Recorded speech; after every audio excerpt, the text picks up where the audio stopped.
And let me share. There it is. Okay. All right, well, we'll go ahead and call the meeting to order at 1:03.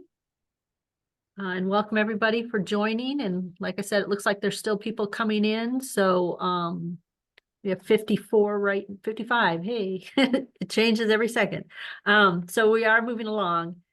So if we could look, if you haven't already reviewed the agenda, I'm looking for a motion to approve the agenda as presented. I will move. Okay, Laura moved. I will second. Okay, was Jenny. that, I'm sorry, was that Rebecca? It was Jenny Jackson. Oh, hey, Jenny. Hello. So we have a motion and a second. All in favor of accepting the agenda, please say aye or give a thumbs up. Aye. Aye.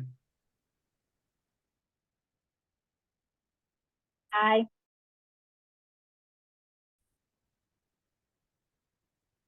Aye.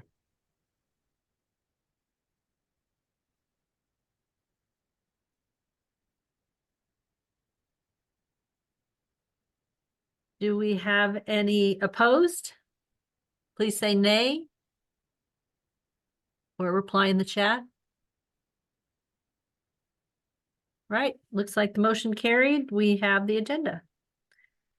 If you haven't reviewed the minutes from November 9th, we do need a motion, or if there are any changes or corrections.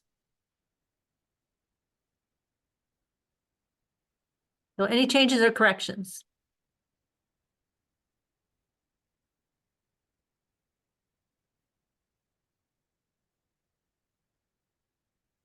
All right, can I have a motion to approve the minutes from November 9th?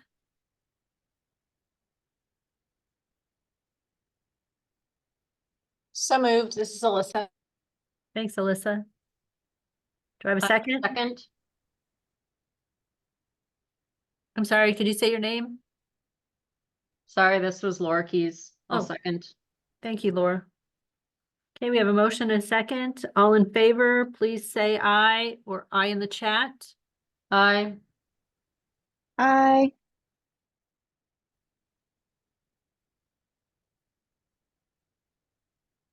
Any opposed?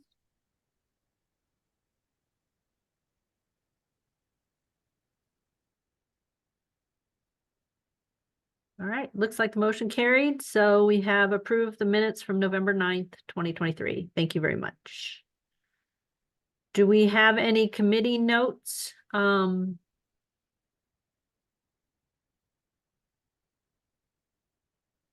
More like questions about the committee notes. Oh, sorry. Questions about the committee notes. Just remind everybody the plug for RSA Day, which is not December 14th.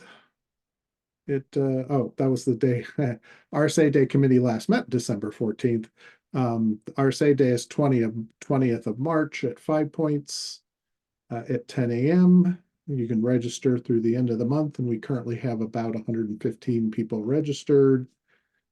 We are buying lunch, so the first 200 people who register will get lunch, assuming you like the lunch options that we are able to provide. If you do not like the lunch options we are able to provide, then you'll have to eat on your own because we can't modify them.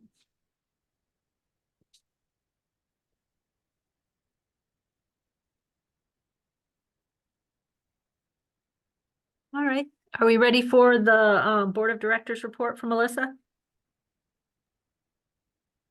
I'm ready if you are. All right. So the Board of Directors has basically been working on all of the documents that you will be seeing at today's meeting. And at our last meeting, we approved all of those documents to forward to users group. We approved the fiscal year 25 budget, which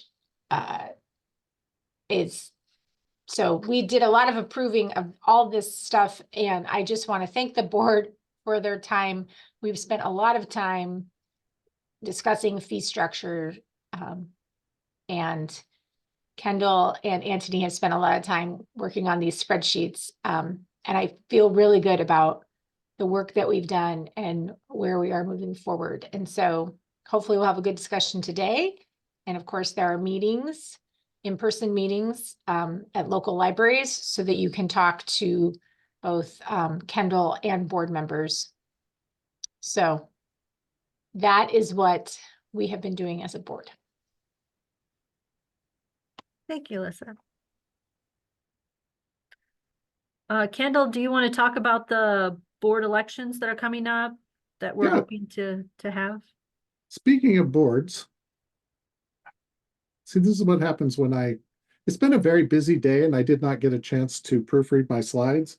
That should be a 4 right there, July 2024. The new RSA requires a whole new board. So that's 12 positions that will need to be elected for the 1st of July. So because we are doing an election for the new RSA, we do the election per the new RSA bylaws that will go into effect on 1 July, which in a somewhat different manner than how we've done this in the past. Instead of having a single election wrangler, we have gone to a nominating committee, and the members of the nominating committee are John Fisher, Mary Almer, and Kathleen Hasselbeck. They will be sending some information out to you via our listserv and any other manner they wish to send it to you. There will be a self-nominating form that will get built and posted on our website so that if you would like to self-nominate, you can. The committee may also contact you directly to ask about service on the board. So don't be surprised if that happens. A little bit of information in the governance package document. The 5th document in that package talked about the board makeup and the 12 positions on the board and what election fiscal year cycle each of those positions fell into. Those positions, the 12 of them, 4 of those, well, 3 of those will have a 1-year term on the new board. 3 of them will have a 2-year term. 3 of them will have a 3-year term. And then 3 of those will have a full 4-year term. There are 12 positions on the board. Every library can fill 4 of those 12 positions, either being your regional rep or your library type and size rep, or either of the 2 at-large positions. And there is a $1,000 rebate to the library, not to the person on the board, but to that person's library on the RSA fees the following year. So if you serve on the board from the 1st of July 2024 and you get a 1-year term and you just serve to the 30th of June 2025, your invoiced fees in July of 2025 would be $1,000 lower. So we're hoping that that $1,000 rebate to the library will help especially small libraries be able to have more people serving on the board. There are some additional responsibilities with being on the board now because this will be an OMA board, so you will have to meet in person. RSA pays gas mileage and meals, of course, but that still means that we're going to be meeting in person at various libraries around RSA. So some dates: volunteer to run, to be on the board, 9th of February through the 30th of April. Again, the committee will be reaching out. The board slate will be finalized no later than the 24th of May, and we will run an online election the 3rd through the 14th of June. And the new board will start on the 1st of July. And then there's a very small amount of administrivia that we need to do. to actually run the election and seat the board before we actually exist. So it's kind of a catch-22. We need to have a new board for the new organization, well, the converted organization. But you can't really have a new board for an organization that doesn't exist. So this organization needs to authorize the election and seating of the board for the next organization. So they're on screen. There's an example motion that we would need to approve to allow this to happen. Hi, this is Jenny Jackson. Motion to approve the authorization RSA non-for-profit to conduct an election to fill all board director positions prior to July 1st, 24 for the converted RSA Intergovernmental Instrumentality Board. Authorize ratification of election results prior to July 2024 with the newly elected board members starting on 1 July 2024. This Thank is Lexi you. Walsh. I'll second. Lexi seconded. All right, we have a motion and a second. All in favor, say aye or say aye in the chat. Aye. Aye.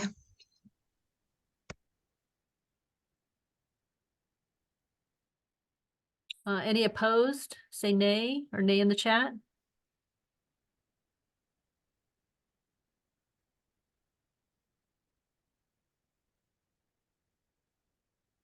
You all ayes, motion carried.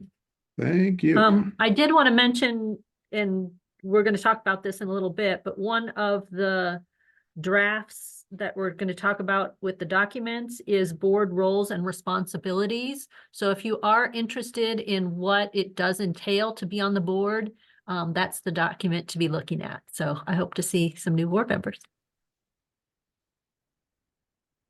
All right, Kendall, you ready to review and discuss final draft of RSA independent documents? Sure. So just a quick reminder, all of these documents live on the RSA Independence page, which is on our support site. It's linked there. That's a picture of it. I just updated it a couple days ago.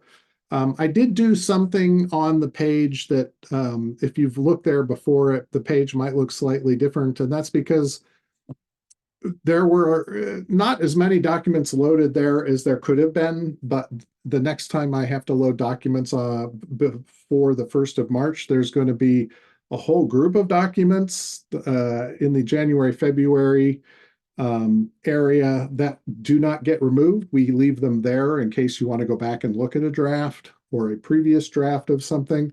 So what we've done is the timeframes that we have gone past, we've turned into an accordion.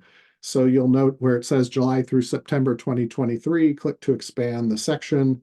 There's also a very small little plus sign over there on the right-hand side. If you click that, it'll open it up and you'll see everything that was in that time frame. Again, the October through December time frame is also shrunk down. When I post the documents for 1 March, the January, February timeframe will get shrunk down, but all of those documents that you see on the page right now will still be there. It'll just be that they're inside of that accordion. So we will still have a full history on the page. I'm just trying to make the page easier to spot the current set of documents. So I just wanted to point that out because it was going to get very confusing very quickly when you've got 30-something documents listed a couple of times. All right, and just where we're at on our milestone 1 here, we are at the final drafts and fee structure stage. By the end of the month, we will have everything finalized and posted for you, and then we start the signing process in March. So I thought a lot about how we were going to talk about 20+ documents at users group today. More accurately, how I was even going to post 20 links to 20 documents, 20+ documents, and think that people were going to download them all. So I think what I ended up with was I'm going to post the documents in 3 groups as single PDFs. And then the support spreadsheets you would need to download on your own. So what we're going to talk about first is the government documents final draft group of documents. And that is the document. If you printed them out, it's the thick one. The subject on the first page is Government Documents Index Package, and then it's got the 7 documents listed out on the index page that you see on the screen here. I will show those on screen and scroll to wherever anyone has a question about something, but I don't want to go through each and every one of these documents kind of, line by line. I don't know that that's a great use of our time. I would much rather answer any questions that everyone would have. And let me see if I can show. This is what I want to show. Go. All right, so to start off, does anyone have any questions about the intergovernmental agreement establishing RSA?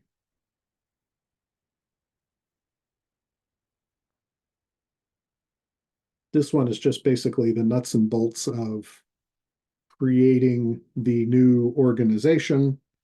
There's not a whole lot of stuff in here that's overly broken out.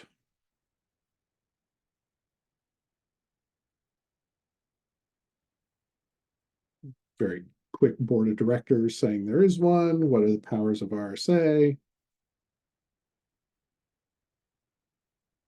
Any questions about this one? I know this is Lexi. I know that my board is going to be asking me questions about who drafted the agreement, and certainly they're going to want our attorney to review it and that kind of stuff. So if there's any info about who was involved in creating it and if who's reviewed it, then that would be good to have. Also, Sure. when it needs to be signed. Okay, so this document will be final on the 1st of March, and essentially you have till the 30th of June to sign it. And how it'll work is if 76 of our libraries sign this document, it automatically goes into effect. So if you don't sign it, and 76 other libraries do sign it, then you are no longer a member of RSA because you don't have a signed agreement with us, which is bad. We don't want that to happen. As far as who drafted it, was drafted by Dennis Walsh at Kleinthorpe and Jenkins. Dennis was involved with the creation of Prairie Cat when it went independent from Rails, and also is the lawyer that represents the Cooperative Computer Services Consortia, CCS, in Northern Illinois. And this agreement is not exactly line for line the same as their agreements, but very, very close, as are our bylaws. And this is the one, just so everybody knows, this is the one document that needs to be signed. Signing this document basically says, I agree to the new bylaws, I agree to the new fee structure, I'm going to continue my membership in RSA, rather than make everybody sign 400 times. The question is, who should be signing? It doesn't say necessarily, it just says acting under the authority of the governing body. So that could be the board president, or if the board president or the administrator says you as the director can sign it, or the school librarian can sign it, then you could sign it. So that's how this will work. And what's interesting is I asked the other consortia how they did it, and according to them, about half their directors signed it, and the other half, it was either the board president or the board secretary that signed it. So there was, of course, no uniformity in library land. And on March 1, when the final version is prepared, I assume it'll be sent out to everybody for review. So yeah, we will be printing out a full package of documents and sending to every library. So public libraries, you'll probably get them through delivery. School libraries will probably mail them in a kind of a big package. They will also be posted on the website and linked in an email from us through the listserv saying, here are the final versions of all the documents. And there'll be, some instructions on, you only need to sign this page of this document and return to us.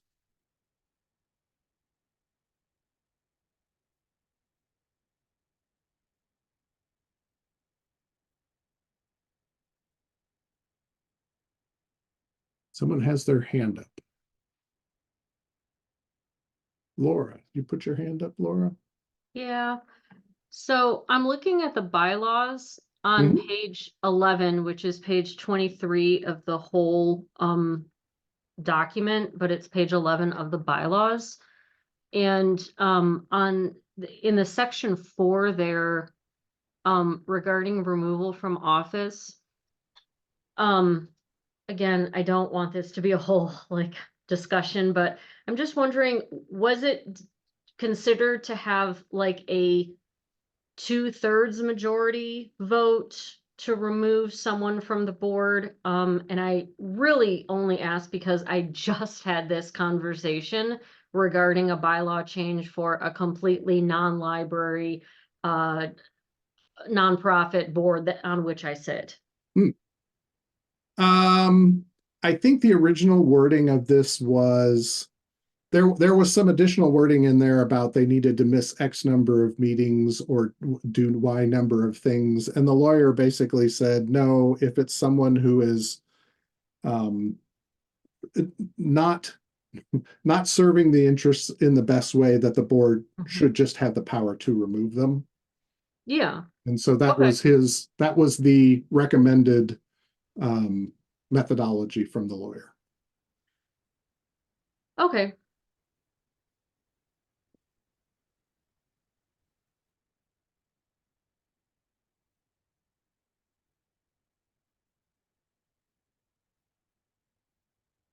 Want to have any questions about the IGAs or the bylaws?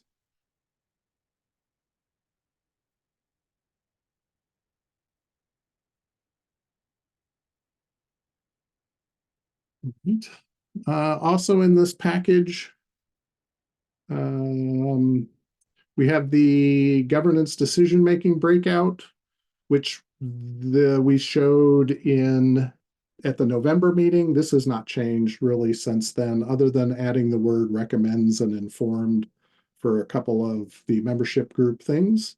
Otherwise, it's exactly the same. And the purpose of this document is just to clarify who's doing what. That's one of the things that we've had over the years in RSA is who exactly does what. Is it the users group? Is it the board? Is it RSA staff? And so we wanted to, as we were changing the board structure and changing the governance, we wanted to make sure that it was completely clear who approves and who recommends and all of that. So we wrote all that up. I think you've probably all seen this. This has not changed either. This is the new regions, RSA regions, and we are using these regions for things like making sure that we spread out the membership meetups. So we're having one membership meetup in each region. Each of these regions will have a direct representative on the board. The board meetings will be held mostly in board member libraries for the 8 to 10 board meetings a year that we do. So we'll be traveling all around, and this was a way to break up our service area as cleanly and as fairly as we could. As we talked about at the last meeting, there were many, many versions of these maps, and none of them were perfect. This was just the best one we could come up with. The one thing we did do to this was we added the breakout of each member library and what region they were in, just so mostly to make it easier for my staff and for me to go, oh, so-and-so volunteered to host a meeting. What region are they in? Oh, we already have someone from that region. We'll have to get to them next time. Let's see what else was in this package. The board makeup. This is the one that talks about where the positions are. So for those of you that are like, maybe I want to work on the RSA board and maybe I don't, I'm not sure. Well, if you're in the southern or central region, or you are a public library less than 2,000 population served, you can run for 1 year. And if you don't like it, then you don't have to run again.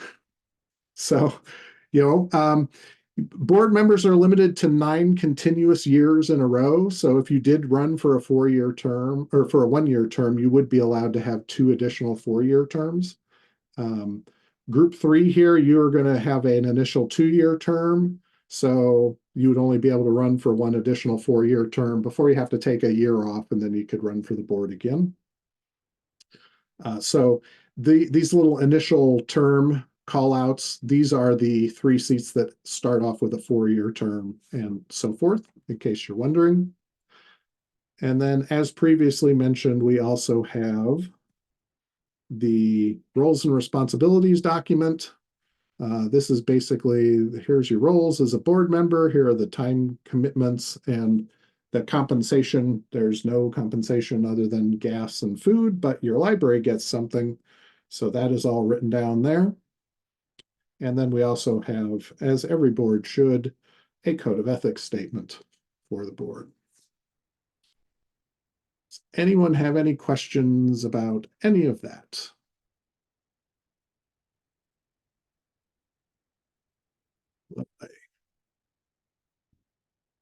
And like I said, if you do have a question, we'll talk after this about the 5 meetups that we're doing, 1 per region in the next 2 weeks. 2 of those are on Zoom. They're hybrid meetings, so if you can't make it to one in person, there's a 10 a.m. Zoom and a 1 p.m. Zoom. So maybe you can make it to one of those and you can ask your questions there. Where are we at in the slideshow?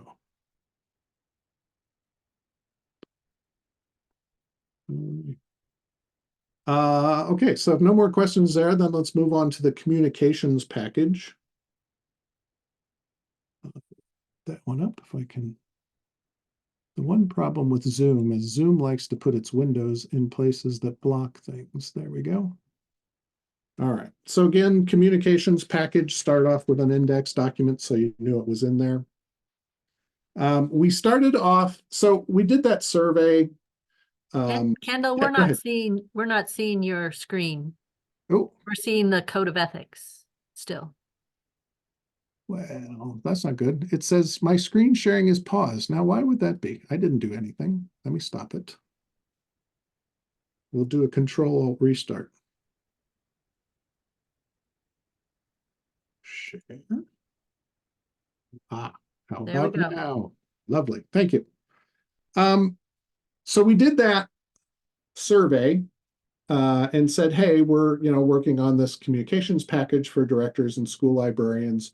What documents do you think you might need? And please tell us if there are any other documents that you might need. And we didn't really get too many questions on what other documents people might need, other than can you make me a document that says what happens if we don't sign it? So we did that. But what we did get a lot of feedback about was, I would like to see all these documents, but my board probably doesn't need to see as many of them or all of them. And so it would be nice to be able to kind of mix and match what you sent out and have some overlap in some of these documents so that maybe the board wouldn't see the full, detailed something, but another document might cover that very quickly as part of something else. So what we did when we were making the support documents for the fee structure and the governance documents was there's a little bit of overlap in some of these other documents. The communications package, these are documents that aren't specifically about the fee structure or the governance, and so they're in the COM package. But in the end, you will get all of these documents and you can decide what your board or your administration needs to see. So we start off with something that we have been asked for quite a lot over the years, and that is the kind of, can we have an overview of the RSA for our boards? And so we thought, okay, great, we can do that. So there is an executive overview of the current and future RSA. Talks about membership stuff, where we are, a bunch of statistics about our libraries and about the calendar year of 2023, how many circs and things we did. There's a little bit about our membership levels currently and the fact that there will only be a membership level. You're in RSA as of 1 July. Everybody has access to everything. Our current governance in RSA and what the future governance would be. There's some estimated revenues. These are not the exact numbers, but they're pretty close to the budget that was just passed, because I created this document prior to that budget.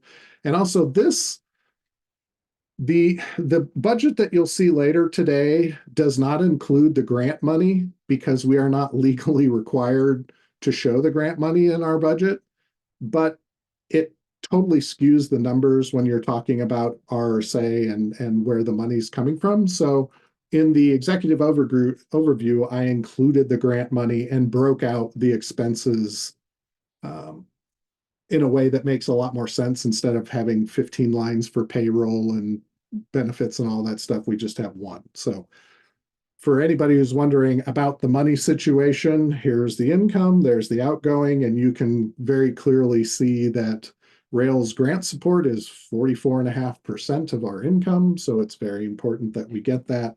And like everyone, payroll is the big chunk of our expenses. And then we have who's currently in RSA, and just a very small bit about the fact that we are actually hiring our people at the end.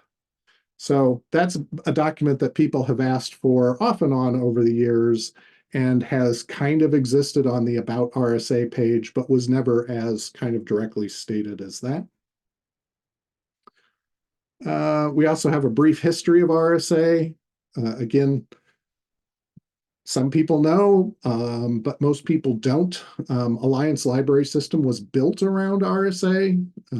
There were 4 different library systems that merged to kind of surround RSA. We've been around for longer than most of the library systems have. And the Alliance view of RSA was that every library in Alliance should be an RSA member, which is why we have so many small libraries and school libraries. So we've got all of that recorded here. Again, it's a nice little 2-page history document for anybody who might care. And again, some directors might care. Your boards may not care. Some of your boards may care. We've got the what, why, and when of the Independence Project. This is kind of a little bit of a take on the letter we sent out at the beginning of this to every library. Part of it is kind of a restatement of what was in that first letter that went out kind of announcing this. But then after that, there's just a little bit more explanation for those that might need it. And also it talks about all 3 phases, not just the one that we're in. 2 blank pages, so when you print things, it shows up right. Another document that we have been asked for time and time again, and not just RSA, Prairie Cat, Swan, CCS have all wanted a document like this. And that's the what's the difference between Rails and RSA page. And I think we can all agree that there is not enough differentiation in how people view us as there should be. So here's the first page. This is a 2-page front back document. The first page is kind of governance, so organization type, governance, membership, funding, all of that. And then on the second page, what does Rails do? Kind of a little breakout of the major Rails things. And then what are the RSA kind of major services that we provide? And then a couple other key facts. And one of those is, Rails does interlibrary loan delivery. That's not an RSA thing. We have nothing to do with that. Now, I say we have nothing to do with that. We have nothing to do with the management of this, but 95% of what goes through the East Peoria hub comes from you guys. So we are the driver of that, but not in charge of it, thankfully. And the one question that everybody always whenever somebody's like, I want to join Rails, or I want to join RSA, or we get a call from a school saying they want to drop out of Rails, and we're like, what do you really mean here? All RSA members must be Rails members, but Rails members don't have to be RSA members. We thought that was important to put in there just because, we sometimes, there's just a lot of confusion around it. So we built this document. This will, again, be a nice thing that will hopefully help break out the difference between us. There's a functionality overview that's included here. This is not 100% of the functionality, it's most of it. The big reason to show this is there's not going to be basic online as of the 1st of July. Everybody's a member of RSA, everybody has access to everything. And the reason why is very clear when you look at what basic online libraries could do in 2007 and what they can do now. In 2007, technology was different, and a lot of things that basic online libraries didn't have access to, there was a good reason why they didn't have access to them. It was a very expensive thing, or it was very time consuming, or the technology just didn't allow it. As we've moved forward from 2007, as you can see, there's very little difference between basic online and full online right now.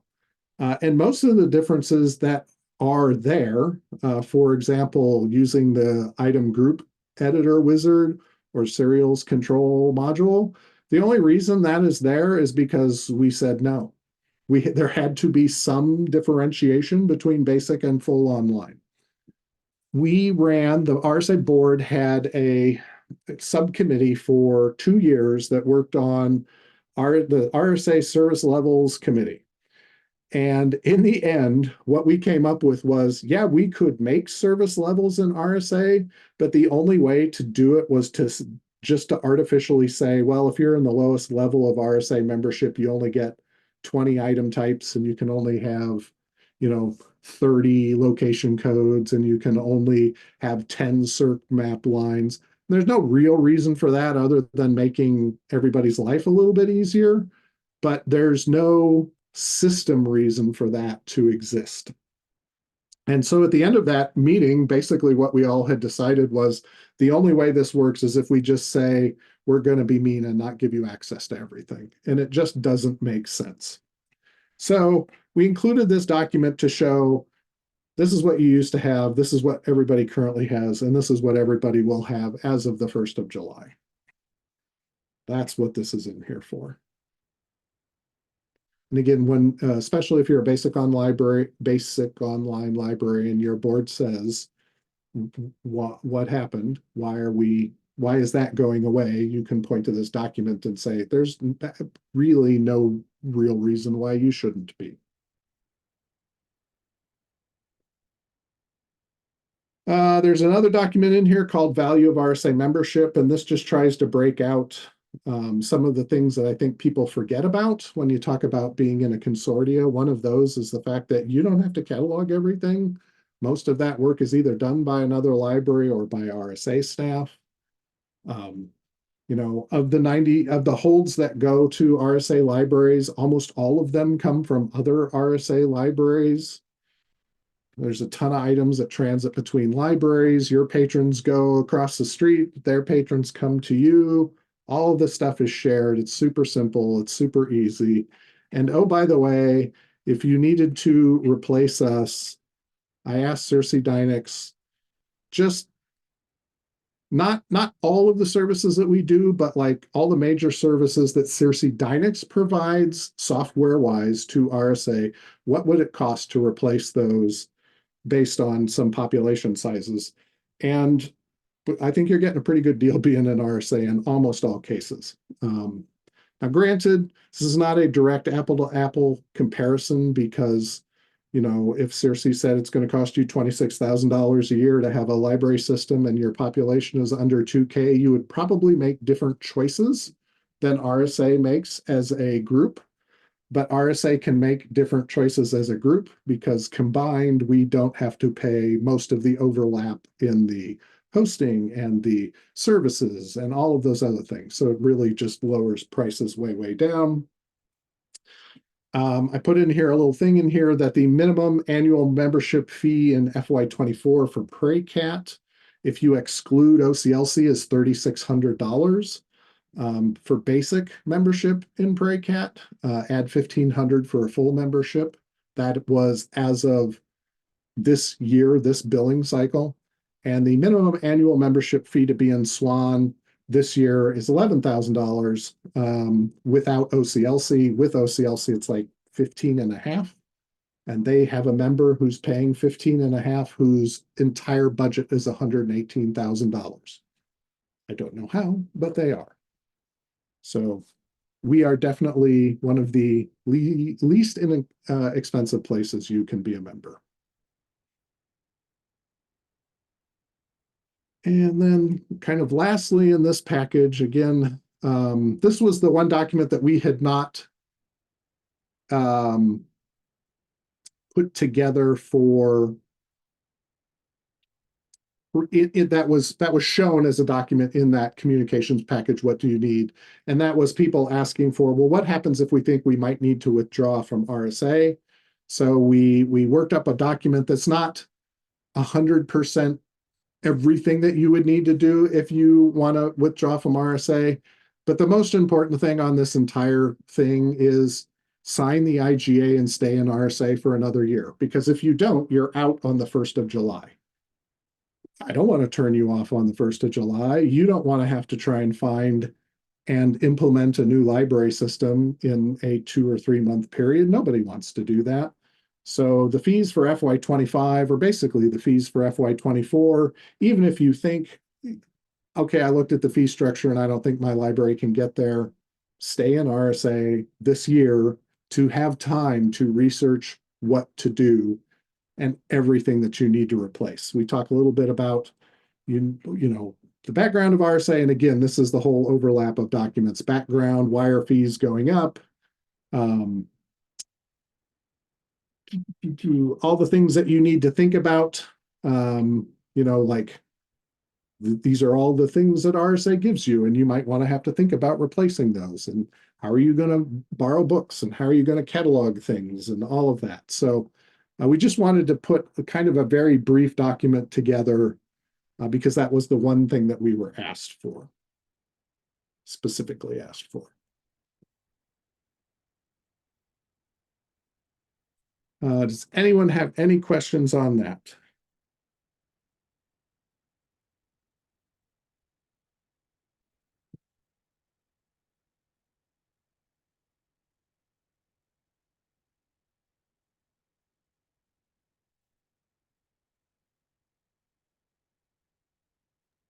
I encourage you to bold one of those bullet points, the one that starts data migration fees. I don't know. It's my opinion that Oh, this one down here. Gotcha. that's actually very important for anyone who's especially a board. We all know that there are boards out there who just don't understand. They're only going to look at the bottom line and they're going to freak out. And that statement is incredibly important for people who perhaps they're wishy-washy to realize that this is going to cost a lot no matter what you do. You want to get out of RSA, it's going to cost you. You want to stay in RSA, it's going to cost you. Sorry, the world, just existing in the world is going to cost you. The question is, do you want to do it a little bit easier, which is remain in RSA, or do you want to be really difficult and put all of this stress and administrative burden on your library director? So it's one opinion, but I encourage you to bold that. I have saved off a copy with that bolded.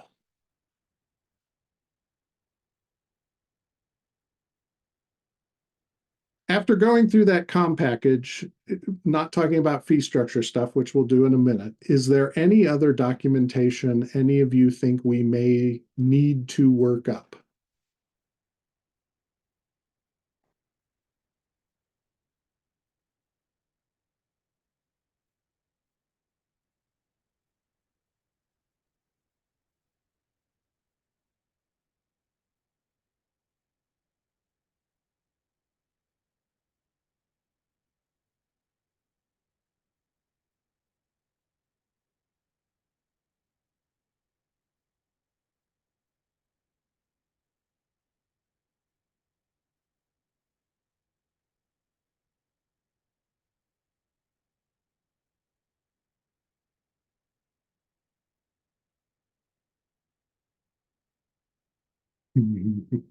Yes, Courtney, you are correct. There is no actual answer. All right. The next thing I have on the agenda here is a little short break. So if we could do that, I would appreciate it, that's for sure. All right, I have 1:50. We want to take 5 minutes and get back at 1:55. That sounds like a plan.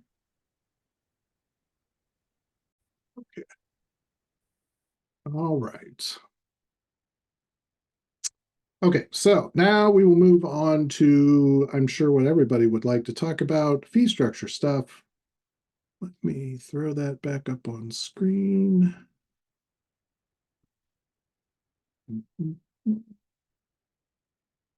All right, so again, this is another package of documents that we threw together for you to make it easier. And you didn't have to download everything. So we'll just start with, I think, something that has gone, if you haven't been around RSA forever and haven't been paying bills forever, you probably don't know this. So I threw together a fee structure or a fee history from 2005 when I started here through 2025. Part of the issue that RSA has in 2025 is that the fee structure that we started with in 2002 was built around individual telephone lines coming from libraries to RSA. And while we no longer have individual telephone lines coming to RSA for you to connect to our systems, we've never gotten to the point where it was required that we reworked our fee structure. We looked at the fee structure in 2006-07.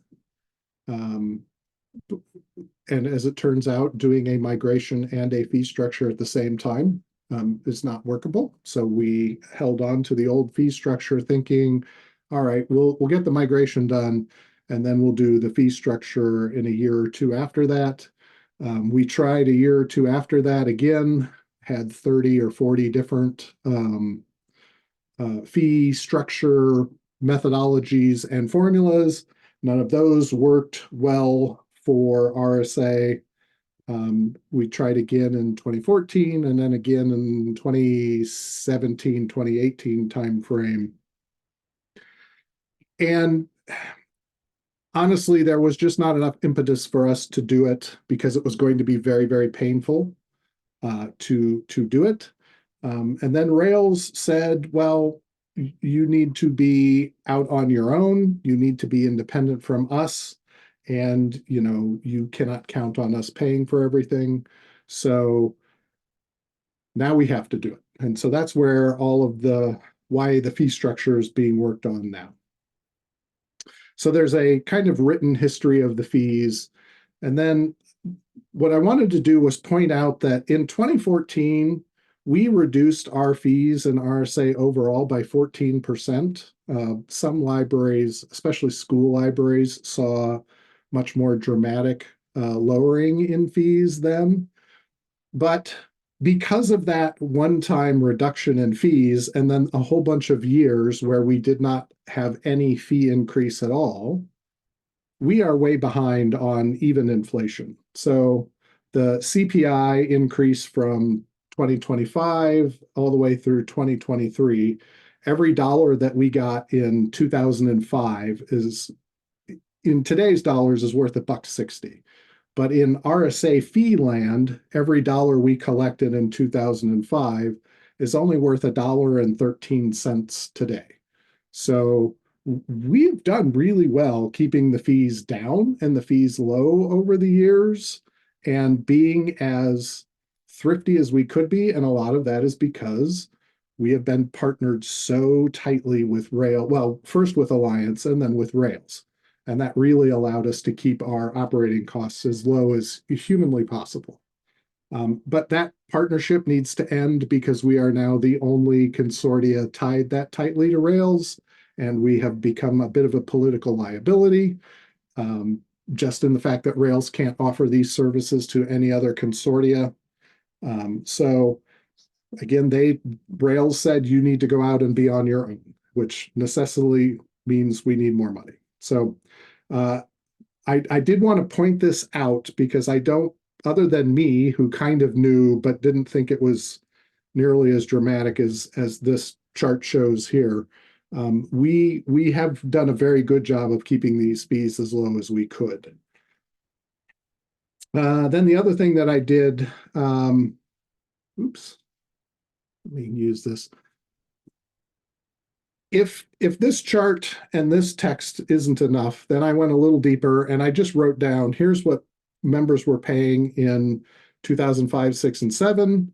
And here, again, here are the annual increases. Then in 2014, when fees went down about $95,000, here's what people were paying and some of the more dramatic ones. And then again, where our fees are now in 2024. And then based on the CPI, oh, my screen has gotten very jumpy for some reason. Based on CPI, if we just went by CPI, what Peoria was paying in 2005, they'd be paying $108,000 this year. And Peoria wouldn't be a member of RSA if we were charging them $108,000, which would be a problem for all of us. So I worked at the smallest, like the basic onlines. I worked it for just kind of the lowest level of the full onlines, and those are pretty close. So just wanted to put this in here because I think the piece that's missing from a lot of us is how much have we been paying and what has RSA done over the years. The next thing in here is something that, again, people don't realize, but it's happening. RSA is using $786-ish thousand from reserves to phase in the fee structure starting in July of this year with the FY25 and then phasing in through FY29. We're looking at about $750,000 worth of rebates from RSA's reserves to member libraries to phase in the fee structure where we think it will need to be in FY29.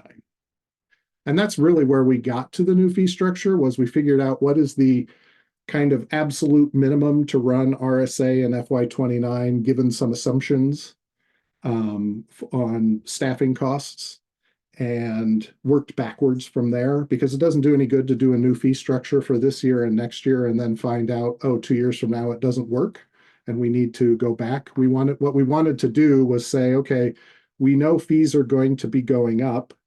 We're going to phase that in over a 5-year period from FY25 to FY29 so that this is what you pay this year, this is what you pay next year, this is what you pay the year after that. And there's a ramp up that you can see and can plan for, rather than here's this year and next year, and then we'll find out the year after that. We didn't want to do that to anybody.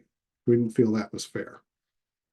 So this is why when we talk about the new fee structure, it's a new fee structure for FY29 being phased in starting in FY26. Because FY25 is last year's fee structure plus $150 or 3%.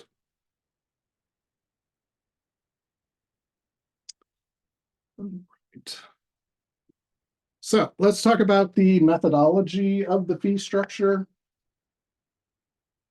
This is what everybody wants to know. There's some upfront text on the front. If you've read this document, you saw that. Again, FY25 is the transitional year. The fact that everybody is a single membership now. McLean County Museum of History is the only library in RSA that doesn't have patrons and doesn't do any circulation. But everybody else either should or probably shouldn't be a member of RSA. It does not financially make sense for a library to be a union lister anymore. Probably hasn't for a couple of years. There are only 3 other union list libraries in RSA. Anyway, the minimum fee for every library is $3,200 in FY29. That is the minimum fee. That was something that the board settled upon kind of first before we had all of the other fee bits worked out, and that allowed us to work from that to come up with as fair a fee structure as we could. The idea of the fee structure is that you know, or you can tell based on your population, based on the number of items you have, based on the number of patrons in the system, the number of circs, what your fee is going to be. And it scales, it's explainable, it makes sense. If you're a little smaller than your neighbor, you pay a little less. If they're a little larger, they pay a little more. Our current fee structure today has none of that in there.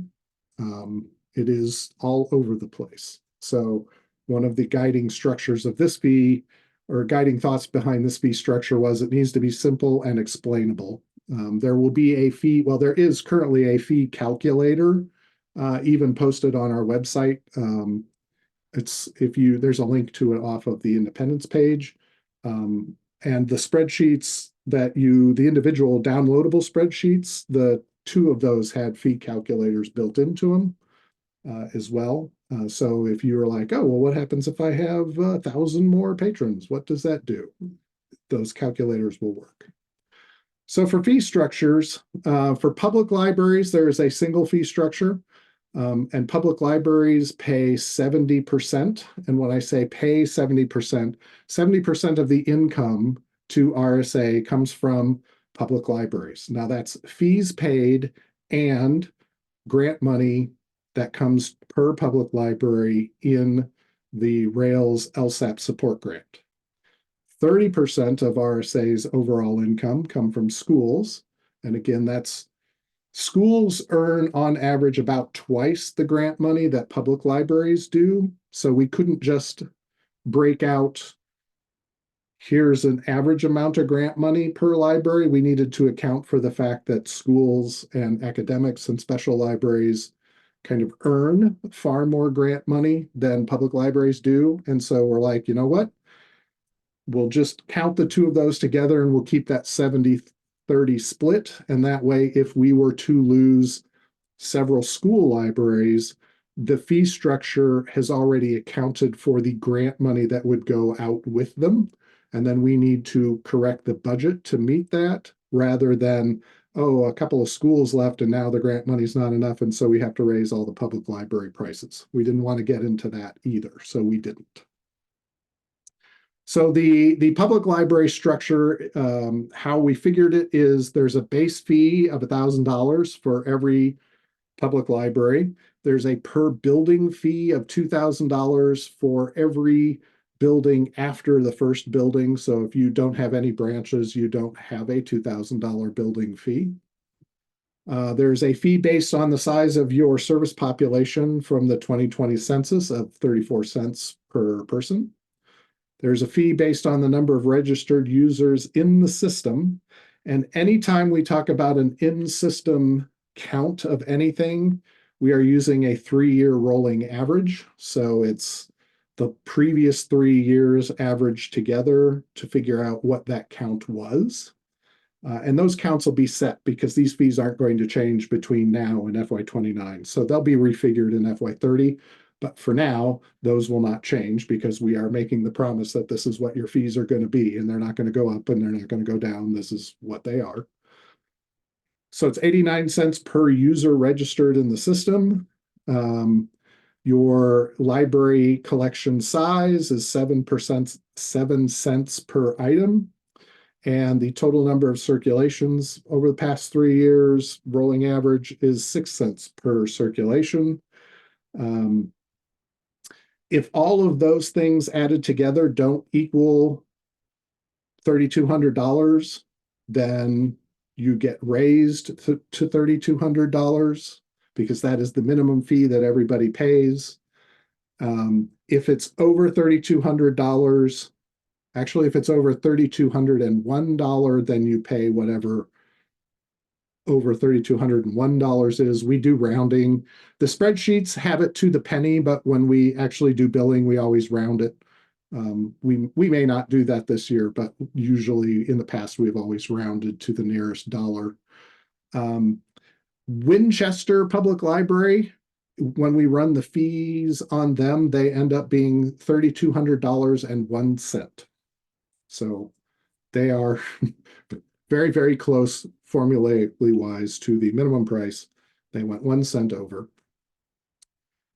On the schools, academics, and special front, we came up with a different fee structure for them. Again, we were trying to raise X amount of money for them and Y amount of money for public libraries.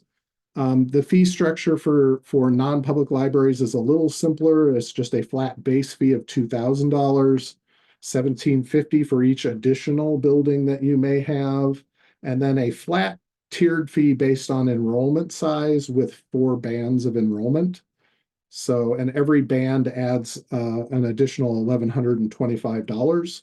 So under 200, 201 to 500, 500 to 1,000, and over 1,000 were the bands that we had. And that's it. And again, 3-year rolling average on the number of students per school. Any questions on how we got to those? Oh, and by the way, the per something data, it's roughly 25% for service pop, 25% for registered users, 25% for library collection. As far as those go, they're roughly equal in the overall formula.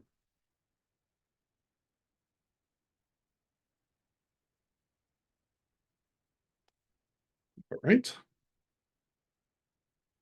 So the fee model, or the fee charts that ended up in this single PDF, are as simple as we could possibly make them. You will see when we look at the other ones that it's not simple at all. But this was the simplest way we could do it. And there's a couple of things that make it even harder to just show it as simple numbers. Number one are those members in RSA who are not OCLC members.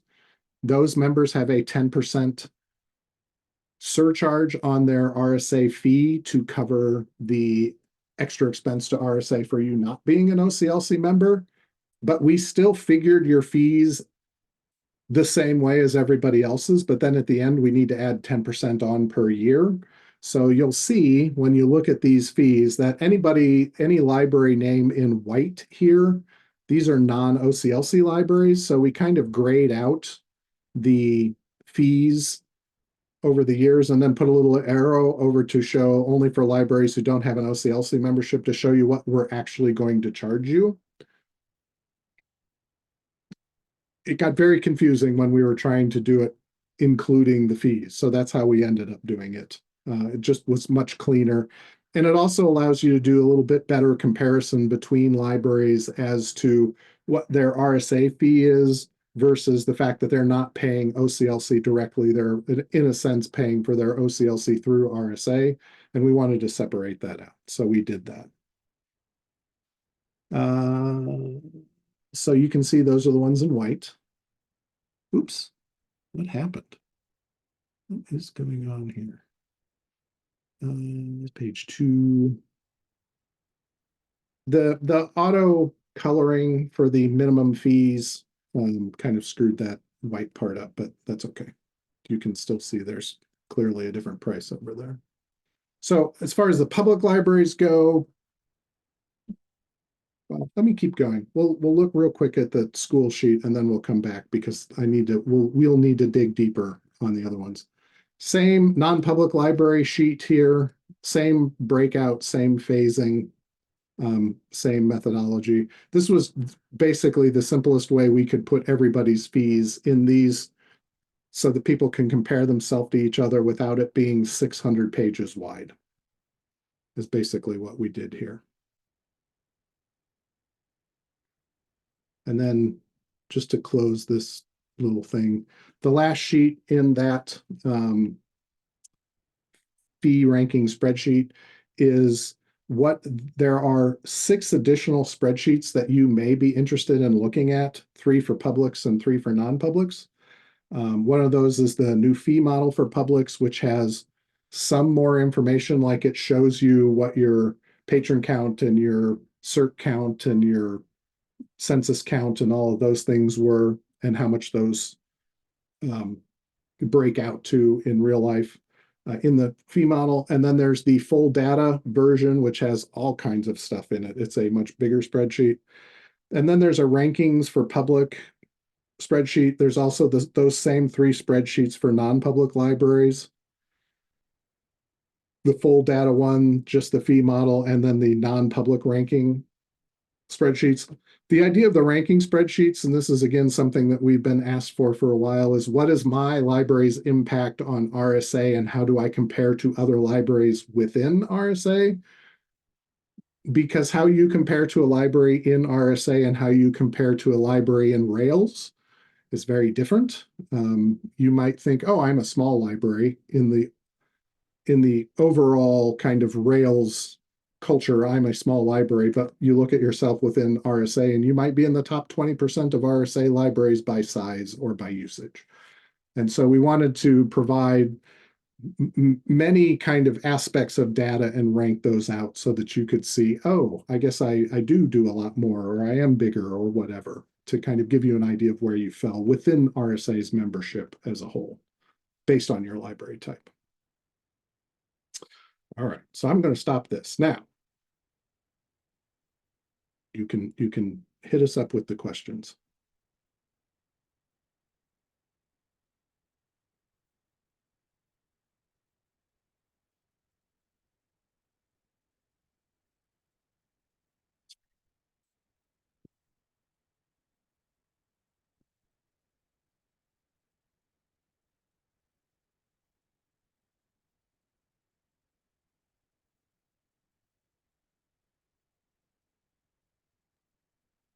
Kendall, I want to thank you and your staff very much for all of that data.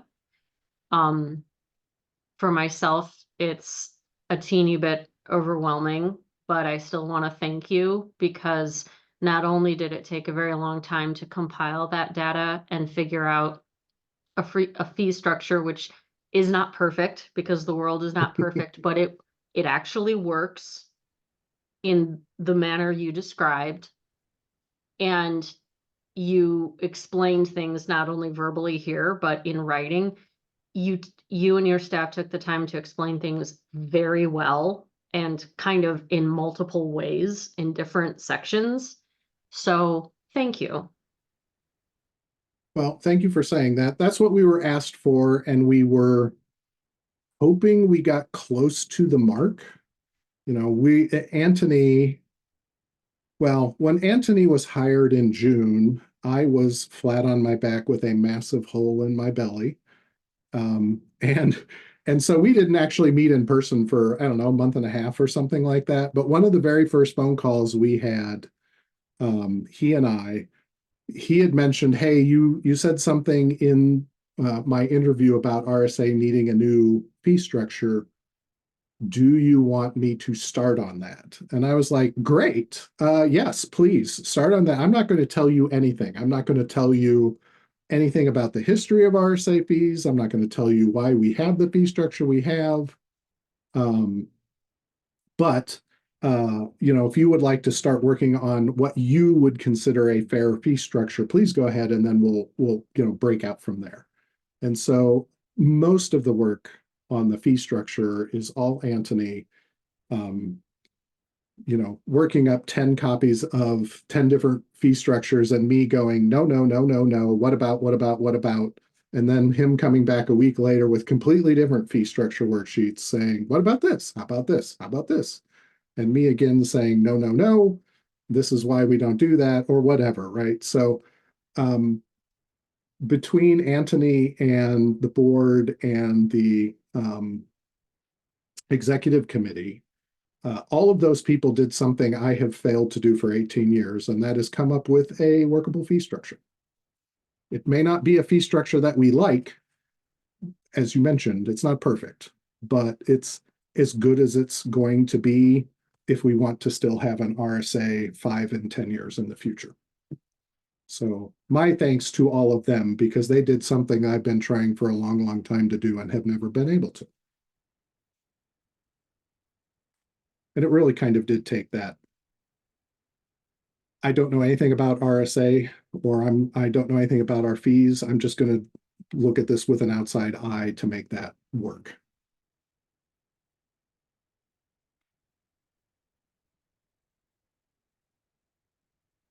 Okay, we have a question from Lori. Are the parameters, I'm assuming this is part of the fee structure, being reviewed annually? No, for now, no. The answer is no for now. So like I said, we took a 3-year rolling average for the previous 3 years, and that's what we used to set the fee structure for FY26 to FY29. In FY30, assuming that the fee structure is still working and we just move forward with it, we will refigure with the previous 3 years rolling average of data. And then every year the fees will move a little bit based on that 3-year rolling average. But with a 4-year phase in to get us to FY29, we didn't feel it was fair to say, this is about what you're going to pay, but it could change based on, the number of users or searches or whatever.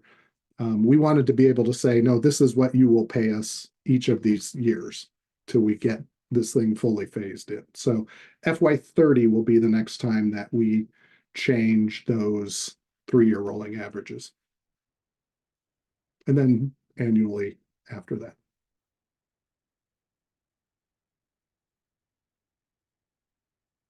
For those of you that are wondering what the full spreadsheet kind of look like, I'll just give you a glance. You can get this. This is on the RSA Independence page in the February users group section. In the there's a red header that says these are documents not included in the previous package, or were not included in the package. And the reason why they weren't included was, as you can see, maybe if I'm showing you it, okay, I am. This is a very large document, and us printing it out, it just doesn't work. So we didn't. So we came up with the shrunk down one. The question from Henderson County Public. Yes, you are one of the libraries that is most heavily affected percentage-wise, and that is because you are currently a basic online library. And if I say this, don't take it the wrong way, but I think RSA made a mistake on allowing larger libraries to join RSA as basic online libraries. This is me criticizing 2006 me. In 2006, we had 75 automated libraries and 98 not automated libraries in RSA. And we made the decision in 2006 that we wanted to get as many of those 98 non-automated libraries automated in RSA as we possibly could. And so we actually created the basic online membership back then, which was supposed to be basically a small fallout system that had system-wide holds and an online catalog. That was the initial intent. But the figures that we set to allow libraries to join as basic online turned out to be far too generous. And so your library in particular is one of the larger libraries in RSA, but was allowed to join our lowest membership level. And so basically all these years you have been getting drastically undercharged. And so when I said that the fee structure that we're currently in is not explainable to anyone, when someone wants to join RSA, it's a guess. What should your fee be? Because we don't, there is no fee structure that we can point to that says a library of this size with this number of patrons and this type of thing ranked against another library the same way pays this amount. Because we have basic online and full online, it messed all of that up. So to fix the problem from 2006, and the fact that, as we showed on the previous functionality spreadsheet, what a basic online library had in 2006 when we were charging $1,300 for it, and basically what you get now, which is almost everything with just a couple of exceptions, that we should have done away with basic online a long time ago. We just didn't. And so, yes, there are some libraries like you, a couple libraries that are getting hit much harder. Another one is Pekin, who percentage-wise is not taking as big a hit, but dollar-wise is taking a very large hit. And also Pontiac is another one that's getting, again, was what Pontiac joined as a smaller library, and we did not charge them sufficient back in the day to get them where they probably should have been as far as their size and usage in RSA. It's not the answer you want to hear, but it is the answer. Dawn at Illinois Prairie says, does it make a difference if our buildings are only open 10 hours a week? No, because contractually we have to pay for every one of those additional branches. And if your library branches are not in the same building, they can't be by contract in the same profile, basically, in workflows. So, if there is one school in RSA that has 2 libraries joined by a door. So they're in the same building and they're in the same room. There's just a wall down the middle of it with a door in it to keep the young kids out of the older kids section and vice versa. They're a single library because they are contractually allowed to be. Everybody else, if you have 2 separate libraries, you have 2 different buildings in RSA, and it costs us money for each one of those branches. And there's a lot of complexity and things that we deal with on the back end so that you don't have to deal with. But there's a lot of that goes along with having multiple branches. Terry asks, what other membership bills are you going to see, OCLC or whatever, or does this fee include everything? This does not include OCLC.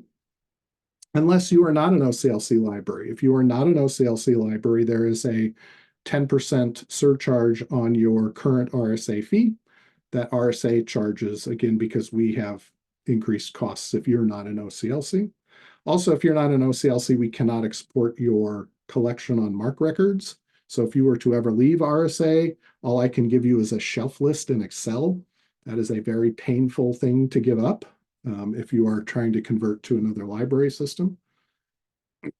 OCLC is charged at whatever rate OCLC does. You think RSA's current fee formula is bad. OCLC's makes absolutely no sense. If you look at like what Peoria pays and what Morton pays and what Kewanee pays and what Quincy pays and what Pekin pays, those libraries are all rather large libraries, and one of those libraries pays like $300 and another one of those libraries pays $36,000. Makes no sense.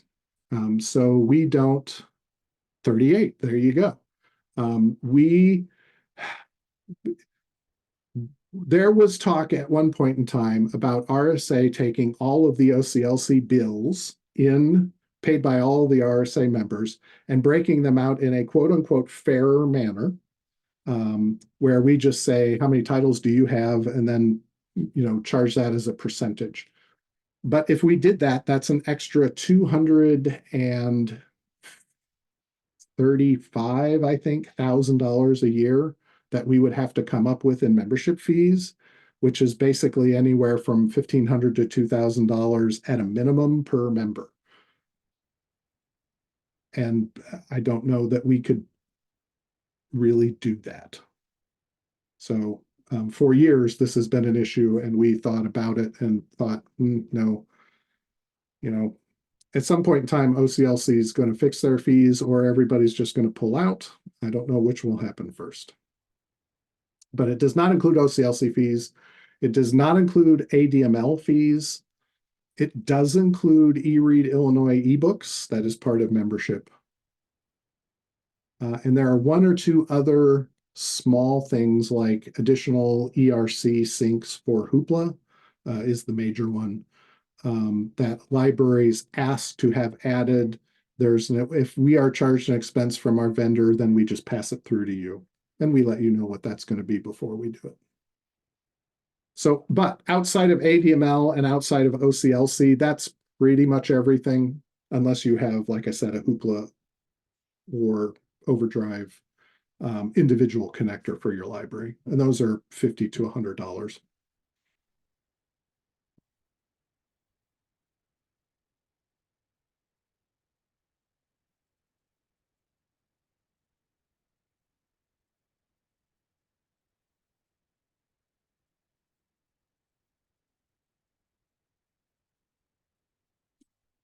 Yeah, in PrairieCat is one of the consortia that takes all of the OCLC fees for all of their libraries and then spreads them out amongst their current members. And it's actually kind of a problem for them because whenever they add a small library, they just added like Lostant a couple of, well, I think 2 years ago that Lostant went live. And I don't know if you've ever driven by Lostant, but I think they have 400 people in their service area. It's not a very big library.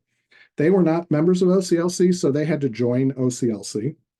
And the net effect of their joining OCLC was like $150 increase in every, well, no, I'm sorry. It was like a $40 increase in every member in PrairieCat's annual fees. Because again, one more library in OCLC was, I think they were paying $3,500 to OCLC, something like that per year for that little tiny library. It was almost as much as their PrairieCat fee was, but PrairieCat spreads it out based on titles. We don't do that.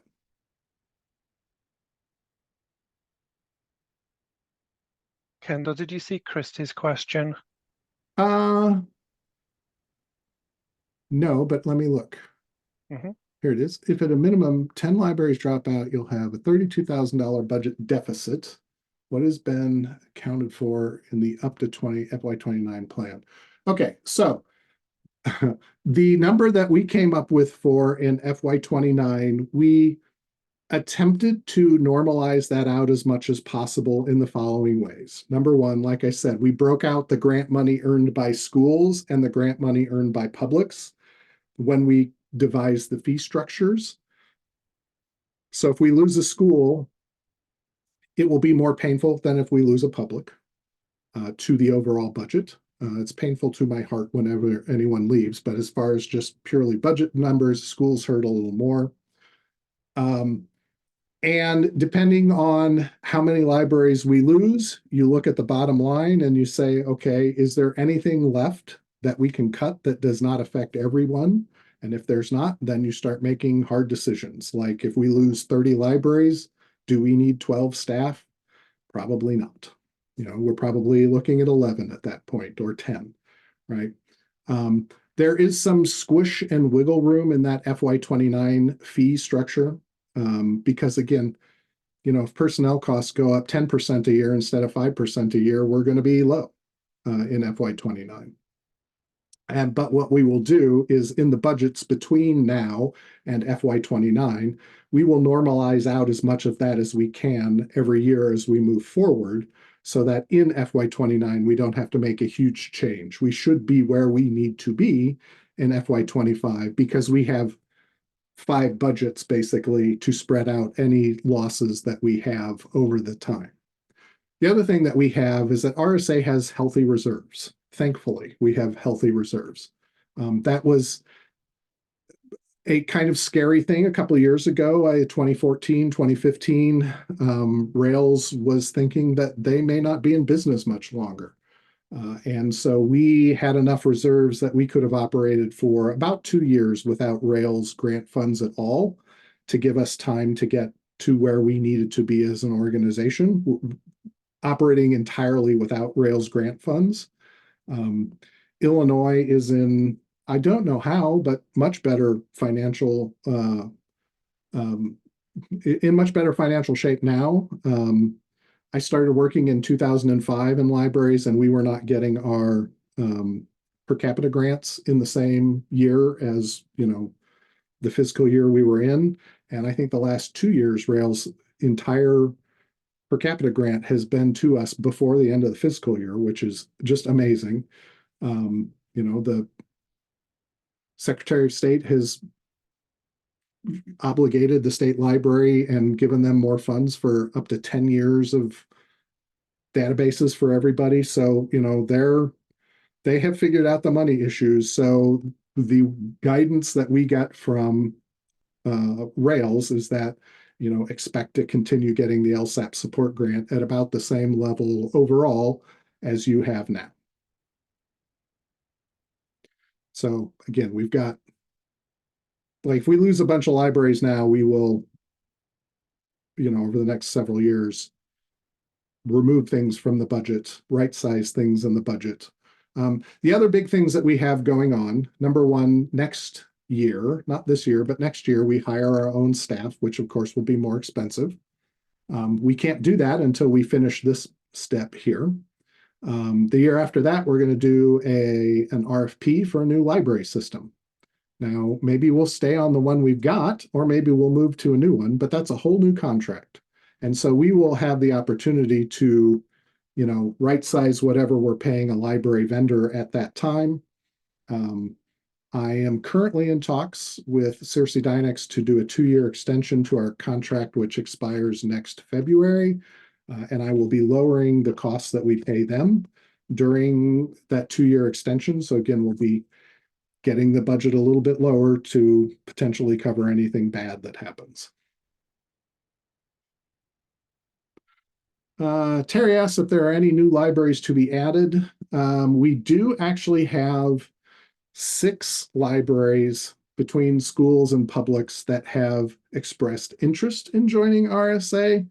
I think 3 of those public libraries are the likely ones to actually want to join. We have not really been able to tell them anything other than thank you for your interest. I cannot tell you what it will cost you to join RSA at this time. So please hold on until we know what our new fee structure is. And now that I do know what the new fee structure is, I can then tell you, or I can go back to those libraries and say, hey, you expressed interest in joining RSA. If you did, tell me these figures, and then I can tell you what it would cost you to join RSA. So there are potentially a couple of kind of smaller-ish, like 5,000-ish patrons or less libraries, or pop-served libraries that are interested in joining RSA. We're pretty much maxed out in our area as far as public libraries go. There aren't very many left that aren't members of RSA. And school libraries, you just never know. We do have a couple that have asked to join. And then we also have ones that are like, maybe we'll leave. All depends on what the principal is doing. Cheney's Grove is not on that list, no. I've never even heard of them. Where are they at?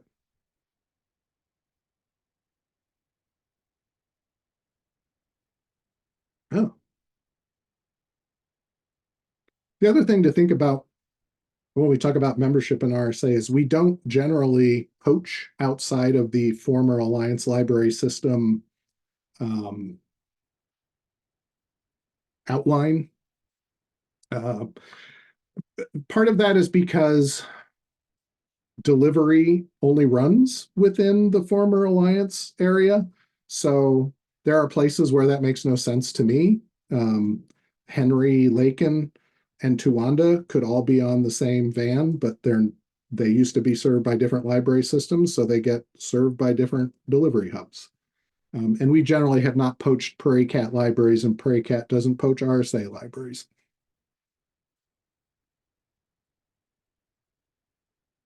And we don't go south of the Rails border.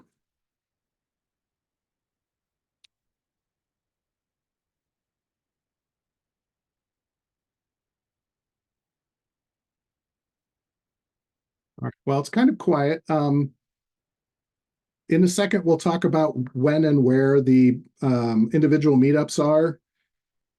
Please come to those if you have concerns or you just want to know why or what or how or have any questions at all.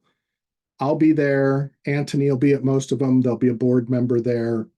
There'll be donuts or pastries. Come for the donuts, stay for the scintillating chat.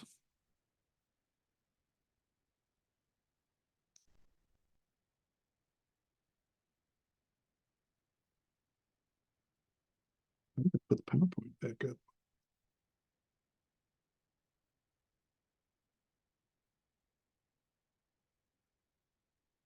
Beth, you're in charge. Okay, the upcoming regional in-person fee structure and independence meetups. Is that what you want to talk about next? Yes. Oh, Gina says something's wrong with one of my spreadsheets. I'll look at that after the meeting, Gina. Send me an email if you would, because otherwise that when the chat is gone, the chat is gone. Oh, Anthony knows. Okay, thank you. All right.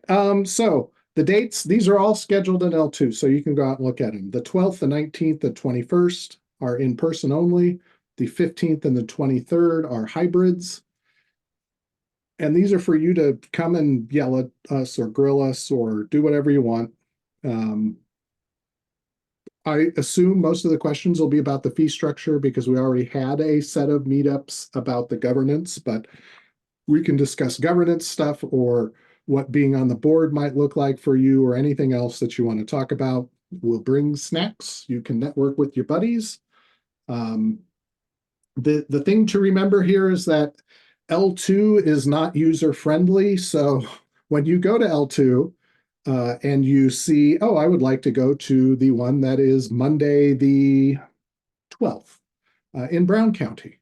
And you click on that event in L2, but you don't see a registration button, you have to log into L2 to see the registration button. That is the number one question we get about registering for things in L2. If you're not logged in, you don't see the registration button and you can't register. So log in and then you'll see the registration button. And if you register in L2, I will make sure that I have something for you to chomp on when you get there. It just helps us plan for the number of donuts to bring. So it looks like I'm just going from my notes and I didn't pull up the sheet that you just sent out that has all the dates. So it looks like the majority of them are at 10 a.m. February 12th at Brown County, as you already mentioned, February 15th at Fond du Lac, February 19th at Farmington, February 21st in Viola, and then on the 1st, at 1 p.m. on February 23rd in Chenoa. Correct. That Friday, Chenoa on the 23rd is the only afternoon event. And we did that one in the afternoon so that those who couldn't attend the 10 a.m. Zoom meeting, that's the Fond du Lac one, which is Thursday the 15th, I believe, if you couldn't make the 10 a.m. one, maybe you could make the 1 p.m. one. And I was thinking more of our school members for that. So we made sure that we had one morning and one afternoon hybrid meeting. So if you can come in person, you can go to any of those. There's one meeting per each of our 5 regions. You can go to any of them, whichever one you want to go to, whatever date or time or location works out. Go. Come and ask us your questions.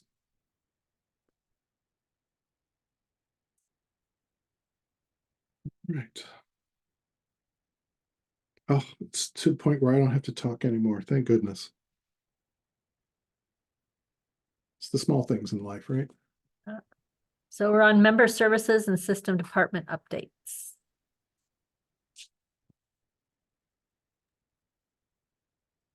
Yeah, hi. First one of these is mine. So yeah, this document index is something that I've been working on putting together where we've gathered together all of the member-facing documentation. A large proportion of it is, workflows related, guides and cheat sheets and so on, but it also includes policies, procedures, and standards. And I've been working through gathering them all together, making sure that I've got the most up-to-date versions of them. And then I've been putting them into an Excel spreadsheet as an index. So far, there's 220 of these documents. When the index is ready to be shared with members through the website, each document that's listed in there has a link to the current version at the website, and it also will be sort of sorted within categories to the page that it's a member of as well. And so you'll either be able to get to it by clicking on the link to the landing page or to the document itself. The idea is that the finished version will be a searchable PDF, so you can click and do a little Control F to search the index and try and find what you're looking for, just as a kind of ready reference. The nice thing about this project is that it's not just a list of all the documents, it's also pushed some redesigning thoughts in the support website, which includes sort of a couple of improvements to navigating the documents on the website. And it also gives staff a very clear sense of which documents might need review or revision based on how old they are. The version that I've got that I'm working on right now isn't quite ready for sort of public scrutiny or gaze, just because it's got a lot of notes in it. But I'm hoping that that document should be available for release sometime in March, with a view to me sending out a listserv email to let everybody know that it's available for download. So it's been a lot of work, but it's been a cool project to work on, and it's been nice to make sure that we've got everything gathered together in one place, listed, findable on the support website. So look for an email, hopefully sometime in March, with that document's release. James, did you want to talk about the next step of the user maintenance? Because the duplicates requires that report that we've been talking to Cersei about. Yes, we actually just got a report that was delivered to us from Cersei Dynex that we got from me and Kendo, and Anthony was just in a meeting the other day. One of our consultants from Cersei delivered it to us, so I'm still testing it. It's on our production and our test server. It actually has two reports that looks for duplicate users on both of our instances of workflows, but it will look for duplicate users, and then it will actually merge, which we're not really quite sure how that's really going to work yet, because clearly we're going to need to send the libraries the list, which I think that's probably what's going to just be done for a little while, because we need to send you guys the list of the users. So we're going to do a little of this testing first and see how it looks. And then so in the next few weeks, we're going to be sending out some reports to you guys. So look for that. That's going to be the next little project of our cleanup of our theme, which I want to just congratulate everybody on the expired users, the bills and all that kind of stuff. Everybody's done a great job. So our next one is getting rid of these duplicate users. By getting rid of all of our expired ones and things like that, I know we've already cleaned off a couple thousand of duplicate users just by doing that. So our rough count before we did this of one of our little own reports that we did, I think we're down to what we thought was roughly about 6,000 or 7,000. So once I do our own little new report that we have, I'll be curious to see what it is. So I think we're pretty good on it, but so yeah, so look forward to it here in the next few weeks. The library's getting their own report of duplicate users. We know that there's going to be some duplicates actually going to be out there because of the new things going to be coming out, talking here pretty soon. I think about, like a child thing or something like that, with parents or whatever it is. So, but if we could clean them up, then that's what we need to do. So anyway, look for the Yeah. reports coming out soon. And picking up on that, James, one of the ways that we encourage libraries to operate through policy, I think, to avoid duplicate users is by the reciprocal patron deletion form, which is available on the website. But what I've realized as part of this indexing project is that we didn't have a very good procedural document to explain how to use that form and to explain why it's necessary. So we're actually Sarah is working on writing a document to go with that patron deletion form. So that also will be available soon to hopefully help make this duplicate user deletion project go a little more smoothly. Yep.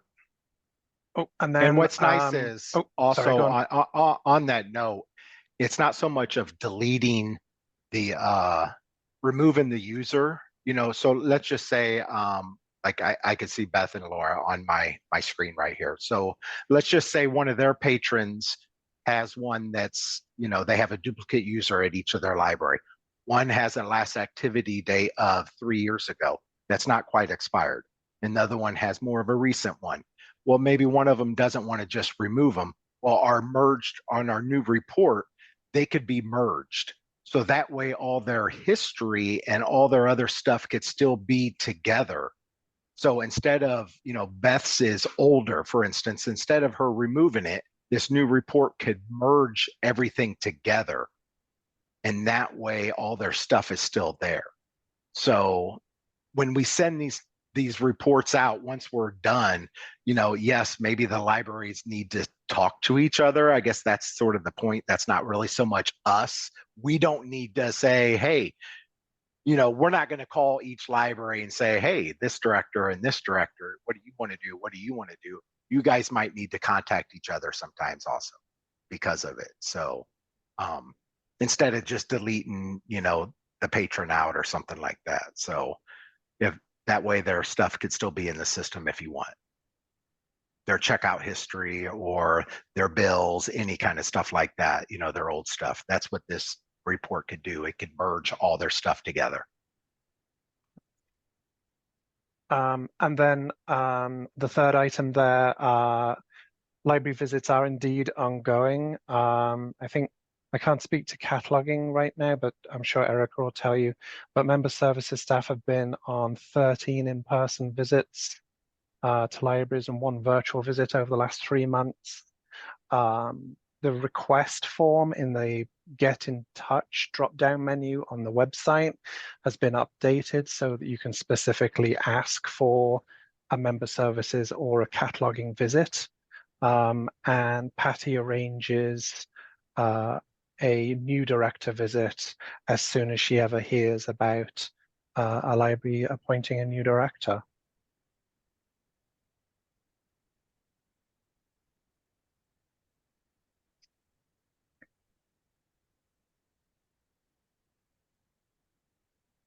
Thank you, Anthony. So it looks like we're ready to move on to the policies and procedures. Is somebody going to talk about the renewal and hold shelf limits policy?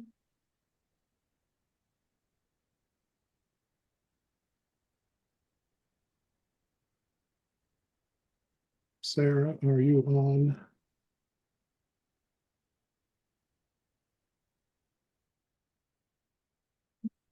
Yeah. All right. Well, hold on. Let me pull that up.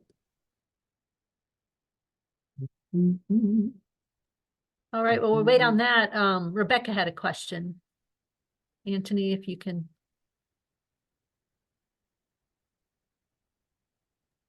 Yes, I was just reading Rebecca's question. She says, how would that work if a card was issued at a new library and the user previously had bills at another library? They shouldn't have been issued a card until that bill was taken care of, but we all know this happens from time to time. Yes, indeed. I don't necessarily have an answer to the how that would work, because you're right, it shouldn't be happening. And so that procedure that I'm talking about, well, there's already a guide to registering a new user, which it talks about checking for duplicates so that you don't accidentally add a new user. So that documentation already exists. If I can't find it right now, I'll send you a quick line with a link to it. So Right. I realize that already exists, and that's what I was Yeah, yeah. saying. But I Yeah. think that occasionally, I know it's happened at my library where patron clerk, missed it or something, and then we find out later, oh crap, they shouldn't have been issued a card. They owe $300 to, Morton or something. Yep. And then you got to try and figure that out. So if you're merging them and things like that, that's where I'm like, how will that work? If you come across duplicate users that shouldn't have been given a card because they had bills or things like that, but they were. Yeah, and so as we dig into the results that we're getting out of this report that James is running, there's a lot of questions being thrown up by them. The duplicate users, there are various scenarios getting kicked up. And so clearly we're not going to do anything without the library's permission, right? We're not going to start just merging users willy-nilly using our best guess, because obviously our best guess is not going to be close to what was on the ground at the time that the duplicate card was set up. So yes, there's going to be contextual questions. We've already run across a few where we go, why were these two cards issued to the same person at two different libraries 3 weeks apart? That was a question that was immediately apparent from the first run of this report the other day. So we're going to have to do some digging and figuring out, and we're definitely going to be in touch with member libraries before any merging gets done. And a plug for Okay, thanks. Anthony's working group for the operations manual. This is one of those fun things that probably should be in an operations manual. Like, what is the best way to deal with a new patron or someone moving into your area that already has an RSA account? So if we find that we don't have good or sufficient documentation for that already, these are the types of questions we want to get answered in that operations manual. So we've started working on one of those as well. I've just made a note for future me to add that to the agenda of one of our future meetings.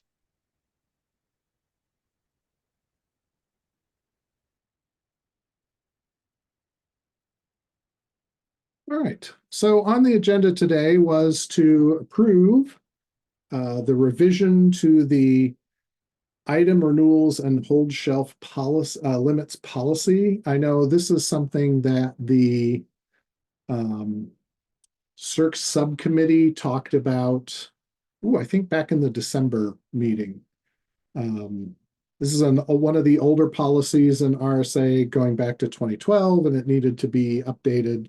So part of the package had the updated wording here. It's all mostly common sense on, what people like. Kendall, did you want me to talk about any of these? Oh, Sorry. thank you. I'm glad you're here, because otherwise I was going to have to vamp the entire time.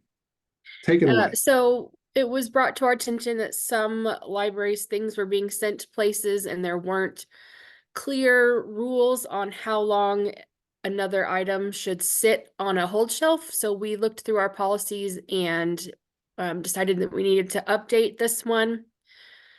So the main changes that the committee made was not allowing libraries to have more than 4 renewals of another library's item before calling to see if they can have an extension, just to keep things moving between libraries, and then not letting things sit available for hold on a hold shelf for more than 14 days.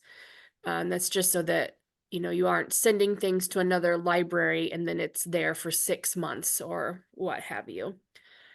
So we came up with a policy for this, and it also has an accompanying procedure.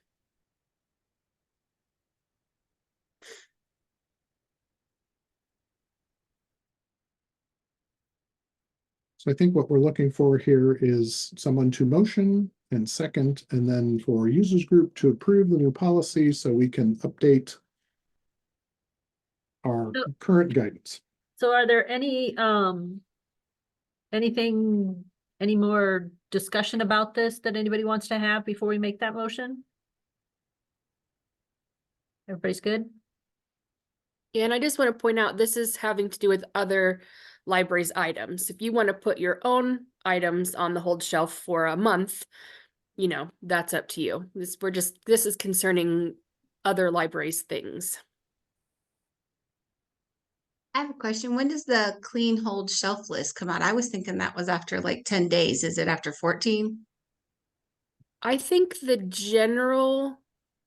I think you can set it however you want. So I think most libraries do a week. Some I know have done 5 days, some do 10 days. So I think that's library by library, I think. The standard, quote unquote, standard for public libraries is 10 days. We have just 1 or 2 libraries that have like 2 weeks because they're not open very many days. We have quite a few libraries that have it set under 10 days, public libraries. School libraries are typically 10 to 14 days, and that's because they are trying to cover for the fact that kids are only in the library 1 day a week there in some cases, and so they want to make sure that the kid has a chance to get to the library.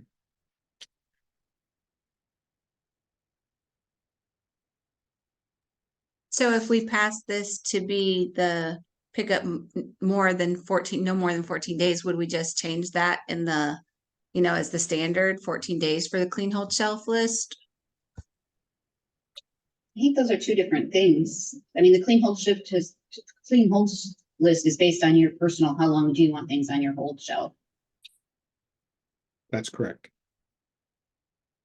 What we would do is make sure that no one had it set longer than 14 days. But if you had it voluntarily set to shorter than 14 days, we would not touch it. And there would be no change to you on your local practices. Are they currently any libraries Gotcha. that have it longer than 14 days? Outside of a school, I don't believe so. There are some libraries that have specific profiles, I think, that have longer than 14 days, which is where this came from. And Jenny, I saw your question about being notified when their holds are going to be expiring on the shelf. No, I don't think so.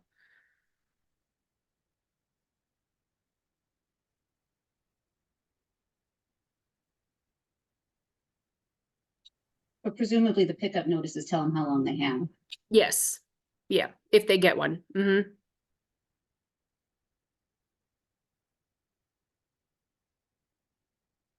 And did you see Sharon's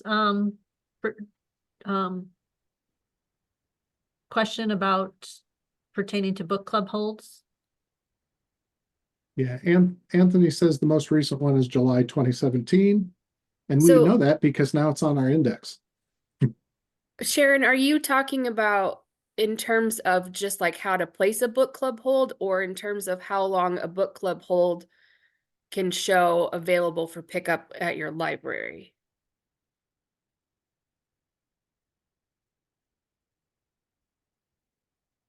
Because I would think that, I mean, book club is, I would think would be something totally different than this, because you're using it, it's going to go out to a patron for your book club and its library use. This is more like, just patrons stuff. So I think if a library sends a book club, a hold for a book club, they know it's going to be gone for a little while because it's being filled for a book club.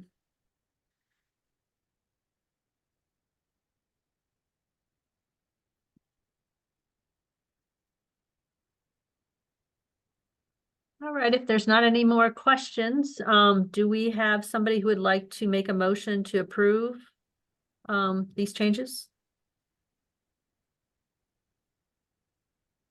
I'll make a motion to approve the changes. That's Rebecca. Do I have a second? I'll second. Richard Young. Thank you, Richard. So we have a motion and a second. All in favor, say aye or put it on chat. Aye. Aye.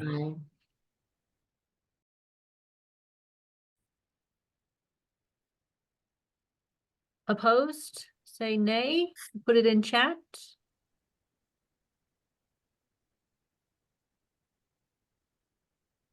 All right, looks like all ayes, motion carried. Thank you, everybody. Sarah, did you also want to talk about the hold or the children's multiple household procedures? Yeah, I can do that. So I think some libraries are doing this. We had some question about it, so we decided to make like an actual procedure. And the general idea of behind this is that if a child is in a house or they belong to a household where they live in separate households for various reasons, whether their parents no longer live together or they're part of the foster care system, that we didn't feel like they should be punished. So if they're legal guardians, and that, it has to be a legal guardian, obviously, are eligible to have a library card, and the child spends time with that legal guardian, they should be allowed to have multiple cards in the system. So this would be one of the exceptions of the one card per person. So if, mom lives in Fond du Lac's district and dad lives in Washington, child spends both time with both parents, that child would be able to have two cards, one in Fond du Lac and one in Washington.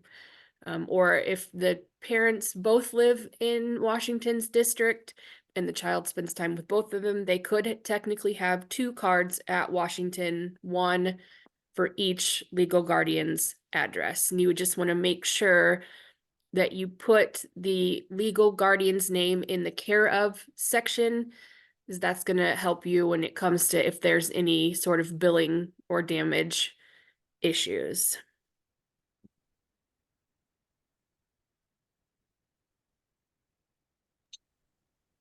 Are there other exceptions separate from this that would allow similar treatment, or is this just an under 18 thing? Also, when it comes to like foster care system, like this one says conceivably a child may have 3 cards in the system.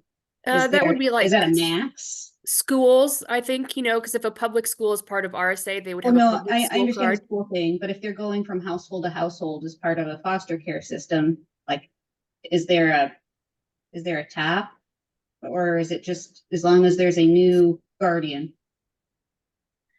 I would say as long as there's a new guardian, but if they're like for foster care, if they're no longer with that foster family, that, that card would be barred so that they don't have unlimited number of cards, because if you only want the person that they actually live with to be responsible.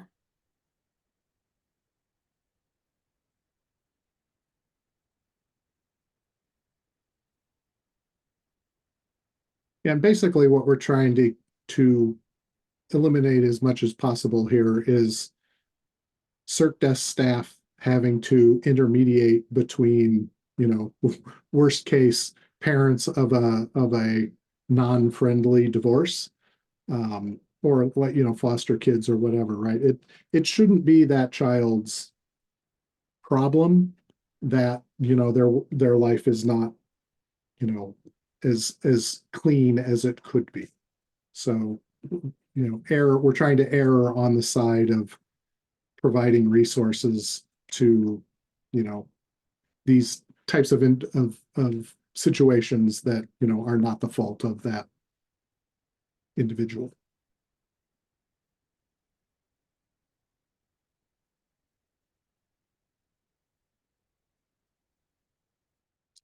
And that's a procedure, not a policy, so it can just go out. Great. Oh, Jenny has a good question. All of those policies and procedures, do they need to be reviewed and approved again? No. RSA is converting as an entity. We are not becoming a new entity. Basically, we're moving from a 501c3 not-for-profit to a government agency. So the entity is not stopping or going away. It's just converting over. So what you'll see is as we touch these documents to review them or to update them, then we will put them on new letterhead. We will update the last reviewed or last updated date on the documents. But we are trying not to create an unforced error, for lack of a better words, on our part by having to touch everything that has an RSA header on it to change it to an RSA header that does not have the word or the letters NFP on it. If I remember correctly, Kendall, there's language in the bylaws to say that all the policies of the old RSA will continue in force under the new RSA. That is correct.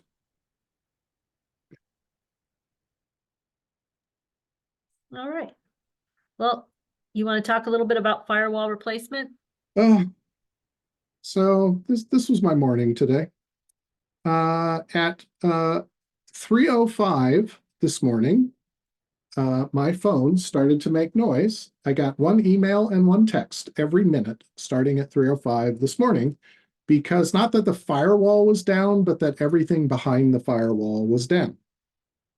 What does that mean to you? Not a whole much. You can still access workflows. You can still do all of the things that you need to do in the system.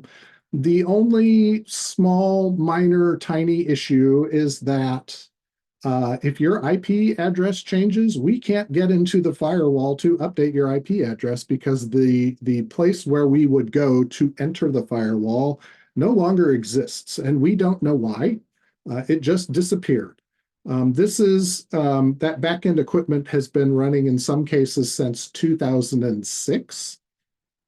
They're old servers, and we had actually the firewall replacement scheduled for next Tuesday, the 13th, at 7 a.m.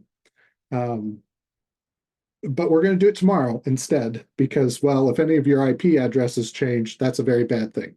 So tomorrow morning at 8 a.m., James and our firewall expert from an outside agency will be in Springfield at the Springfield Government Hosting Center, where they will be escorted by men with guns through the lobby, up the stairs, and then watched like a hawk in the main server room, because that's where like the lottery and the state police servers are. So we can't just walk in that building and do whatever we want. So 8 a.m. tomorrow, they will take the old server out, put the new server in, and if everything works, some of you may remember we tried this before and it didn't. If everything works, we should be back online by about 8:30. If everything doesn't go exactly to plan, it might be longer. So for now, I'm saying 8 to 10 a.m., but hoping for much, much less downtime than that. Once the new server is in place, then everything behind that server, all that old equipment from 2007, 2006, and 2012 is when we bought all the equipment that's in those racks.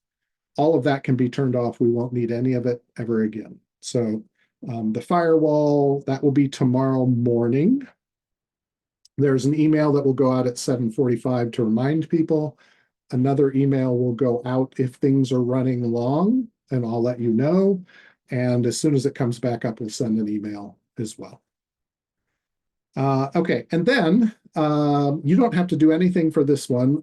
The other update that was going to happen on February 13th, which is next Tuesday at 11:30 p.m., The catalog will go down for a little bit, and that is because they are updating web services, which is the thing that talks to the catalog and to Symphony. It's kind of the middle piece. Cersei Dynix tells me that this is just an upgrade to add some new functionality and whatnot, and that nothing has materially changed. I can tell you that every time we do a web services update, it breaks small things in our catalog, and it takes us a while to figure out what they are. So if you on the 14th or later see something weird going on in the catalog, please let us know, because it may be related to that upgrade that we do late in the night on the 13th. And just to let everybody know, sometime in March, I don't have a date yet, but sometime in March, we are going to be upgrading to Symphony 4.1. So Cersei Dynix will update our servers, and you all will need to do a workflows update on your desktops. This adds a lot of fixes to various bugs and rolls out some kind of nice quality of life changes to various things. So we will deal with that later in March. We'll let you know. Let's see, is the RSA cat? Okay, so the RSA cat app is not us. The vendor that built the RSA cat app, which Cersei Dynix owns the code for, Cersei Dynix worked with a vendor to build that app. Cersei Dynix owns the code. Cersei Dynix ran it on their own servers, except for one small piece, which went through that original vendor's server.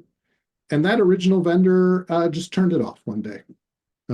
Now they're very happy to sell you their own branded version of the very same app, which will work immediately, they say. Of course it will, because they want our money. Cersei and this vendor have been talking through lawyers. We get weekly updates on where they're at on the old app. Cersei Dynix is in the process now of piloting a new app, which has been rebuilt from the ground up. We are not in this pilot round, we'll be in the next pilot round. So I'll be asking some of you, if you have like an iPhone and Test Flight, if you'd like to install just a generic version of the app to see how it works. Cersei Dynix's new app will not be fully feature complete for when it goes live, but it'll do some stuff. Cersei is hoping that they can pay enough money to the vendor to get the old app turned back on. That is our preference. We would love to have the old app turned back on. And when the new app is ready for us, we'll just overlay the old app on your phone. It's not just us. There are millions of people around the world who are just as annoyed and just as upset, because it affected every Cersei Dynix customer. Question about this. You mentioned just a moment ago that Cersei Dynix was communicating with this app developer company over here through lawyers. And so that leads me to believe that contracts were breached. Contracts ended. So the Cersei Dynix owns the code. Cersei Dynix was doing the support on the app. And Cersei Dynix, so the contractor who built it said something to the effect of, we will no longer support this app as of this day. And Cersei's like, okay, well, we own the code. It's running on our servers, and we're the ones doing the support for the app. What that vendor did not tell Cersei Dynix, and no one knew until the app stopped working for everyone in the world, was that a bit of that app goes through that vendor's server. And what the vendor meant when they said, we're not going to support this app anymore, was we're going to turn off access to everyone in the world. They did not tell anyone that was going to happen. They just did it. And then sent an email the next day to every customer of Cersei Dynix that said, hey, we're selling this app directly. Would you like it? I got a copy of that email.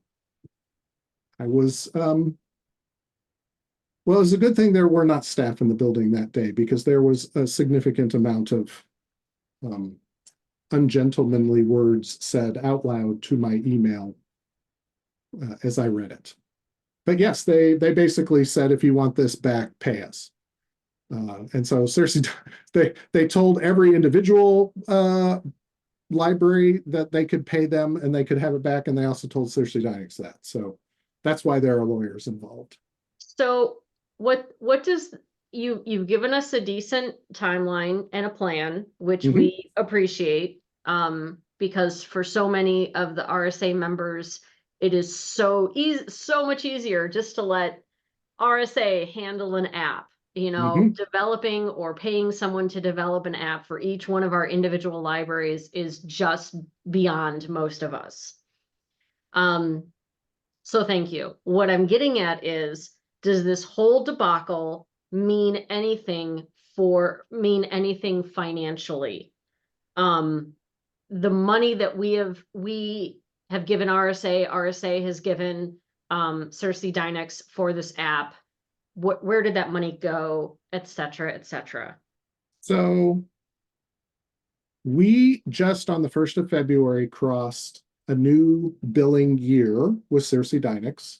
They have neither invoiced me or billed me because they don't know how much to invoice or bill us, because they can't charge me for an app that we don't have access to. So as of the date that that app was turned off, and until it gets turned back on, we won't be paying for that app. So they don't know how much they need to credit us on this current invoice until either that app is gone and it's never going to get turned back on, or it gets turned back on. So the good news is we're not paying for an app that we're not using. And the good news is I don't have to cut Cersei Dynex a check for $300,000+ right at the moment, because they don't know how much to bill me. Now, we're not paying a ton of money for the app. I think it's like on the $25,000 to $30,000 range for that app for all of the RSA libraries. But yeah, we can't, they don't know what to charge us. So that's where we're at with that. But no, we're not out any money for it. And as far as other options go, there's a Capria app, which is Capria is owned by OCLC. And they're they're really the only other option unless you're running Aspen Discovery.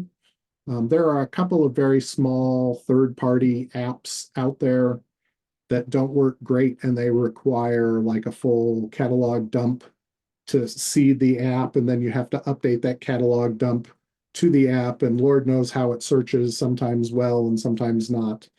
There were a whole bunch of those individual apps like that about 10 years ago. But Solus, who is the vendor of the app that we have, and Capria are basically the two leftovers. It's like every other technology thing. The big ones eat everybody else.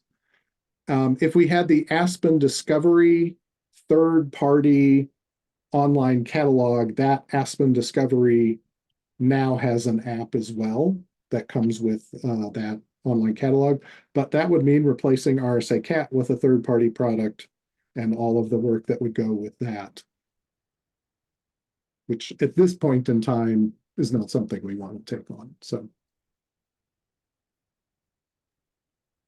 All right. If there's no more questions, then let's move on to the cataloging department. I had one more quick thing real quick about the firewall. Just so you all know, when Kendall does, once I'm done in Springfield and Kendall gives the all clear, that everything is back up and running, some of you might not work still. And that is going to be expected because from when the new firewall has all the stuff in it, that could have been from 2 months ago. So any updates from 2 months ago until now might not be in there. We have written down most of the things that we thought. Kendall will put those in there, but there still could have been some stragglers. Anybody, once he sends the all clear, if you're not working, call. If you're on here, just call, please. Kendall will be there. Tony will be around to be able to connect. Somebody will be there until I get back. Once I'm back, I will be on the firewall. So I guess my main point is call. It's going to be very hectic. We might not be able to, I mean, somebody's going to be checking the emails, of course, but please call, because if you can't connect, I mean, it's very important. So please call.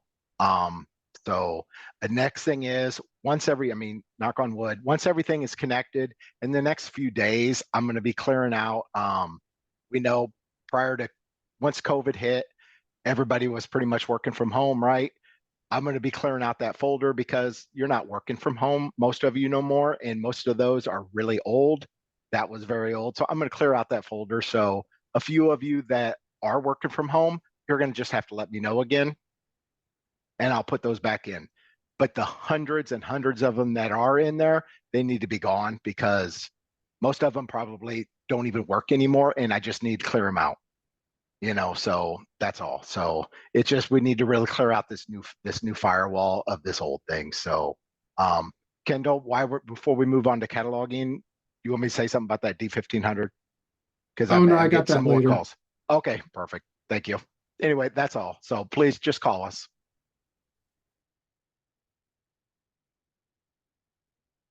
Hi, everyone. I'm hoping you can hear me okay. I'll try to be brief. I know we've been sitting in this meeting for quite a while. So there were quite a few topics in the cataloging department update. I completely understand if you didn't read them all. There were a lot of documents for this meeting. I just wanted to touch on a couple of them. So we do have a new annual theme for cataloging, connecting with catalogers. So we're focusing on engagement this year. So reworking our training, launching the technical services membership group and email list, starting the cataloging updates when the database committee dissolves in July. We've also launched officially cataloging site visits. Like Anthony mentioned, the member visit request form now has an option for cataloging. So if this is something that you're interested in, please fill out the form and we'll be happy to visit you or do in Zoom, depending on your preference. We soft launched these cataloging site visits last fall. We've done 5 of them so far and they've gone very well. So thank you if you've been one of our guinea pigs. These visits are just a good opportunity for you to connect with RSA staff, answer questions. We'll share some helpful cataloging topics with you. We'll also be reaching out to you if we haven't heard from you in a while, just to see if we can reconnect with a visit. So you may hear from us in the coming months. The last thing I wanted to mention, we've talked about this before, but the sunset date for OCLC Connection browser access through your internet browser, that sunset date is coming up on April 30th this year. So if your library is using Connection browser to catalog, please shift to either OCLC Record Manager or OCLC Connection Client, either one. Those 2 interfaces won't be affected by this sunset. And if you have any questions, OCLC support is your best resource. And remember, if you drop OCLC, please let us know so that Kendall can adjust your bill accordingly. We don't have a requirement that you need to use OCLC to catalog. Any questions? I think those were the main highlights I wanted to give you. Okay, great. Thank you. And also, if you drop OCLC, it's important you let us know so that we can take you out of the batch update that we send to OCLC Very for true. updates and deletes. Try to keep your holdings updated. Yep. All right. I've got just a couple of administrivia things. Jennifer, Tony, and Aaron all have anniversaries. 4 years, 3 years, and 2 years. I couldn't have planned that any better. Some budget. We'll talk real quick about the budget. I know it's late, so I'll just speed through this. Our RSA budget, if you've ever been in one of these in the past, I've always stopped the recording when we talk about the budget and then started it again.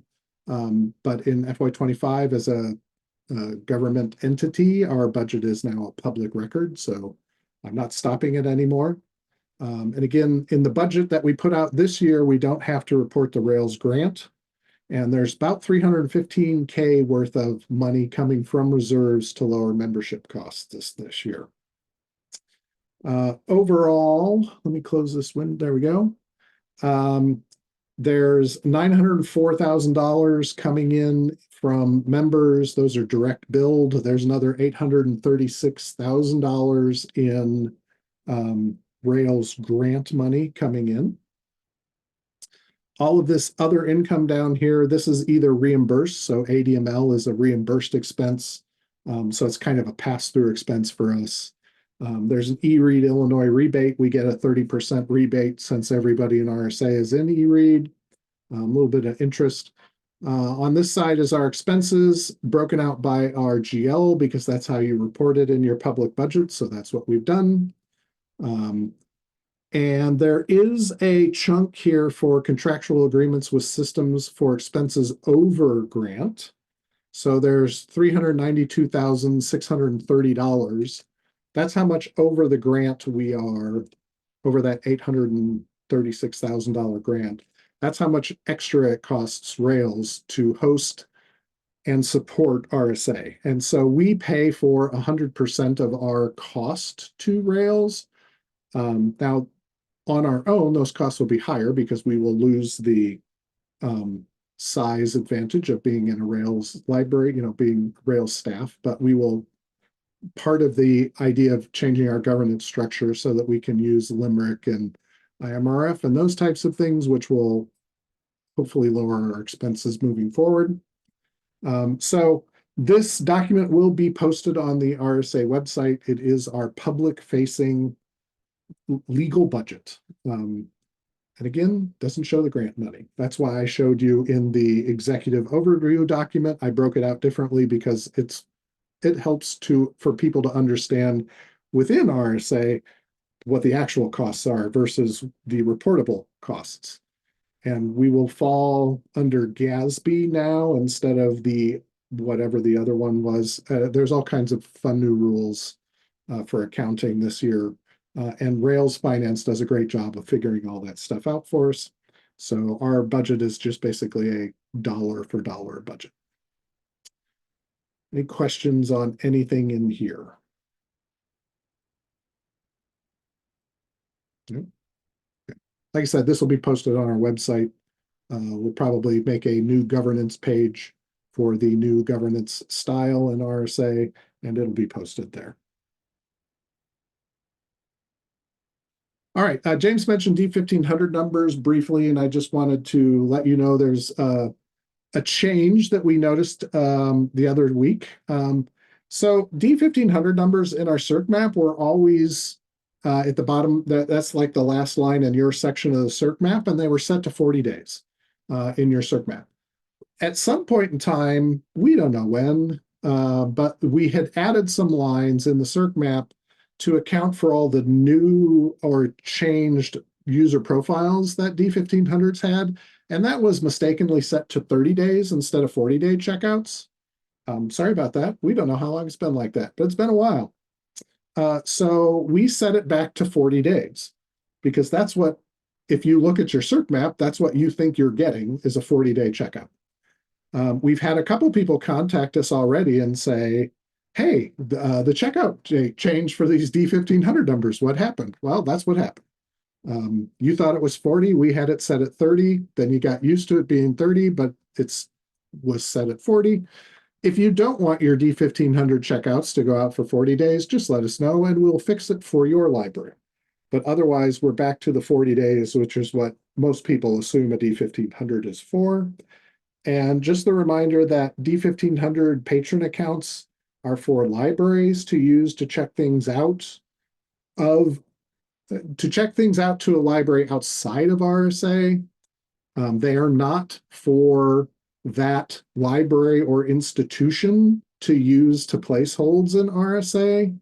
That is not allowed. You can't give out the D1500 number to some school or some public library and say, yeah, you can use this to place holds in RSA CAP. That's not what that's for. All holds to non-RSA libraries need to be mediated through library staff. And the D1500 number is the account that you use to place that hold and fill that hold.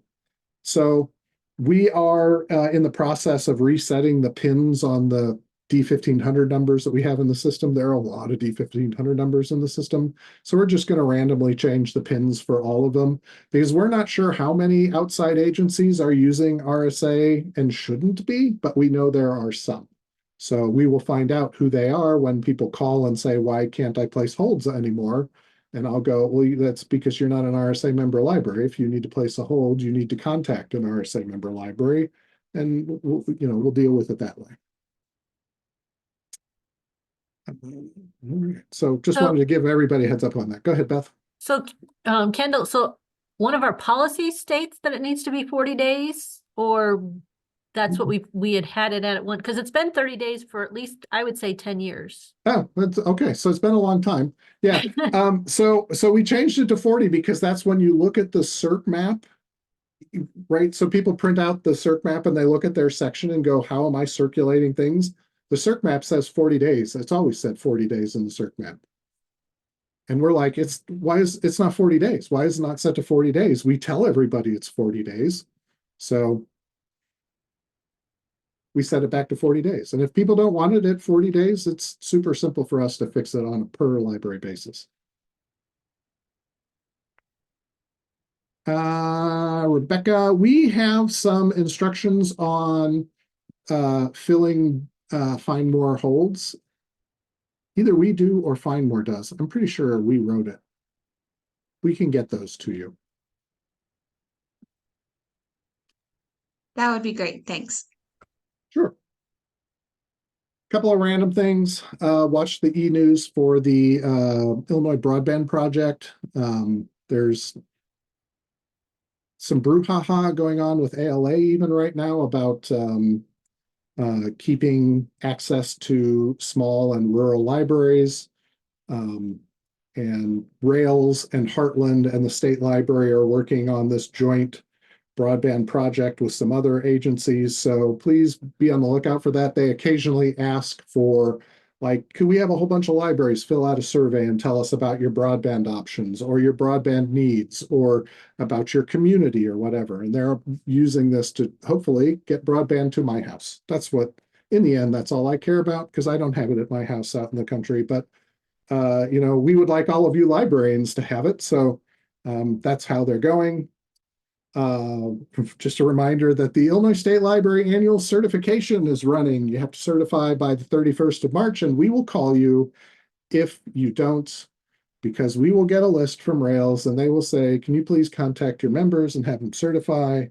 And even though we know some of you wait until the very last day, we will call you anyway, because we like to. And Rails has a position open, and I thought I sent the email out yesterday or the day before to the listserv because I was surprised, as were other people, that the Rails member engagement specialist, which is Dan Bostrom's position before he got promoted, they are specifically saying that it can work in any of the three Rails buildings. And they normally don't do that when they post jobs for like admin-y stuff in Rails. So it is a job that pays well. So if you would like to work for Rails and work out of the Coal Valley or East Peoria buildings, take a look. I believe they are taking applications for the next week or week and a half or so.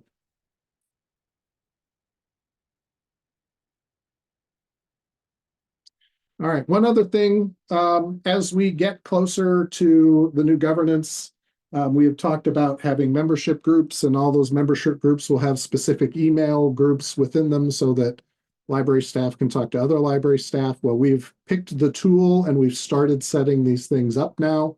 The operations manual working group is testing the new email thing, and it's just an email listserv, but all you have to do is know one email account and you can send to everybody in it. It's like Google Groups, but basically works a little better, and it's something we can manage.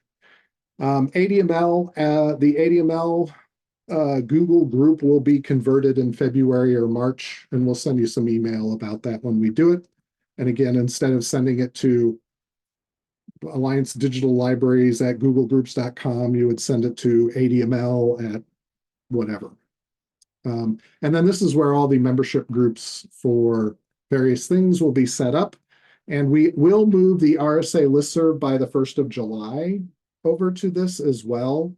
We use MailChimp for our listserv, and MailChimp has converted from just a kind of one person to many person email group to a full-on marketing tool. So like I could send out 35 versions of the same email to see which one got higher click rates, but I don't need to do that. And there's no point in us paying twice what we started paying a couple of years ago on a monthly basis to keep using that when we've already set up a whole bunch of new listservs for everything else. So we will move that over. So just so you know, you will be getting emails from us saying, hey, we're moving these things over. Please whitelist this domain to make sure you get our emails. And also you'll be able to have outside of like Rails directors, where if you want to just send information to like RSA directors, we can make a listserv for that.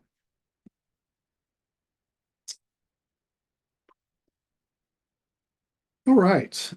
Galesburg Public Library has a new library. They're going to open it up pretty soon, and they have very kindly invited all of us to come and take a tour on May 9th, which just so happens to be the last users group for RSA. So on May 9th, I would hope to see everyone at Galesburg to tour their new building. We will do a hybrid meeting, users group meeting, so it will be on Zoom if you can't make it to Galesburg, but we'd sure love to see you. Good for networking, good for visiting. Again, more snacks, which is always, whenever we say, what would it take to get you to come to a meeting? The very number one answer every time, no matter who asks and no matter what we ask about, snacks, food, feed us. We love it being fed. So we will bring you food. We will also bring all of the RSA stuff that we have left, and I'm not sure how much we have left because we've been giving it away like candy lately. But anything that's branded with the old RSA brand, we will bring and give away. Free stuff. So please come on out on May 9th. That Galesburg building looks wonderful. I am very excited to get to take a tour through there. And oh, by the way, yes, that is our last users group meeting. Starting in July or August, we will do membership updates on basically a monthly basis. And that'll be the information sharing piece of users group. Other pieces will move to other areas. I yield the remainder of my time back to you, Madam Chair. All right. Well, I think there's a lot of information that is out there. So, if you want to talk to anybody from RSA about some of the documents that we talked about today, you have these meetings coming up in February. We hope to see you there. Is there anything else that anyone wants to bring up? Any other business or discussion?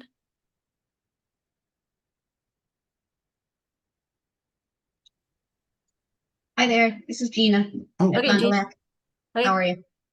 I just want to take a second, and if you didn't see Kendall's email the other day, or if you did and forgot about it, we are hosting a book repair workshop.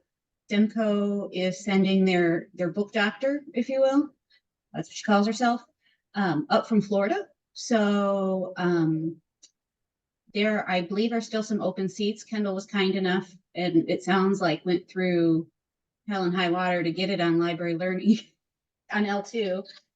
But it's March 7th. It's in the afternoon. You can come to East Peoria early. There are places to eat around us if you haven't been here before. But anyway, we'd love to see a full room. Excellent. Anyone else? If anyone's not doing anything tonight, you're welcome to join me on Zoom. I'll be talking about the history of the Hershey Chocolate Company, and it's bring your own chocolate because it's Zoom. But the link is in the chat. It's free. All right. If you've never been to Hershey, they have an entire theme park built around the Hershey Chocolate Factory. And they have some delicious chocolatey stuff. It is well worth going. Anything else? All right, I'll adjourn the meeting at 3:44. Thank you, everyone, and hope to see you in Galesburg on May 9th. Thanks. Or over the next 2 weeks. Come and talk to us. Thanks, everybody, for coming.